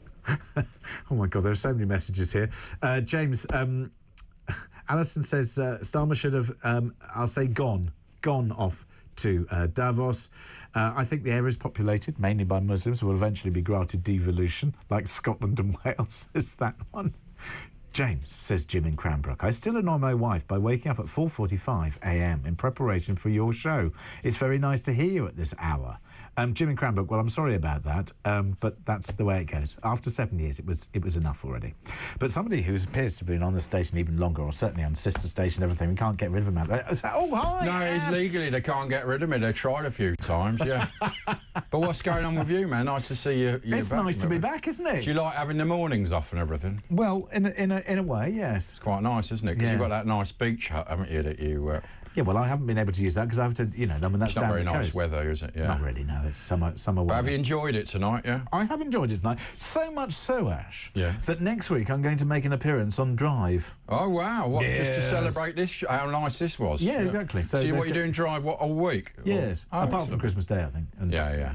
So there's some driving, and then I'll be back for the whole other week, because TV Kev is going off on holiday. Yeah, I mean, he's living the highlight. Do you know where he's going? He goes to Cornwall a lot, doesn't he? He does, but he's not going there, and he has told me, but I won't share it now on air. Oh. Exciting. Yeah, somebody's paying him too much. Anyway, what's happening with you after 10? We've got me and Andre are on. We've got Andrew Eborn, barrister and broadcaster. Yes. We've got Danielle Nicholl. Yes. She's, you know, former of this parish. Used to do the show with Andre. She's coming in. Anna McGovern. We're talking about the BBC not going to play this #1 song because they're basically the Keir Starmer channel, aren't they? Keir Starmer. He's the best thing he's done is go away a lot, hasn't he? That's probably the best thing he's done. He's still managed to do quite a lot of damage in the time that he's here. Even when he's but even when he's not here, he does damage. It's amazing. Do you reckon of Mandelson as ambassador to the US? Well, I mean, he sold Cadbury's to them, didn't he? And he said, don't worry, they won't bastardise it by putting marshmallows and Jell-O in. And look at it now, what they've done to Cadbury's chocolate, man.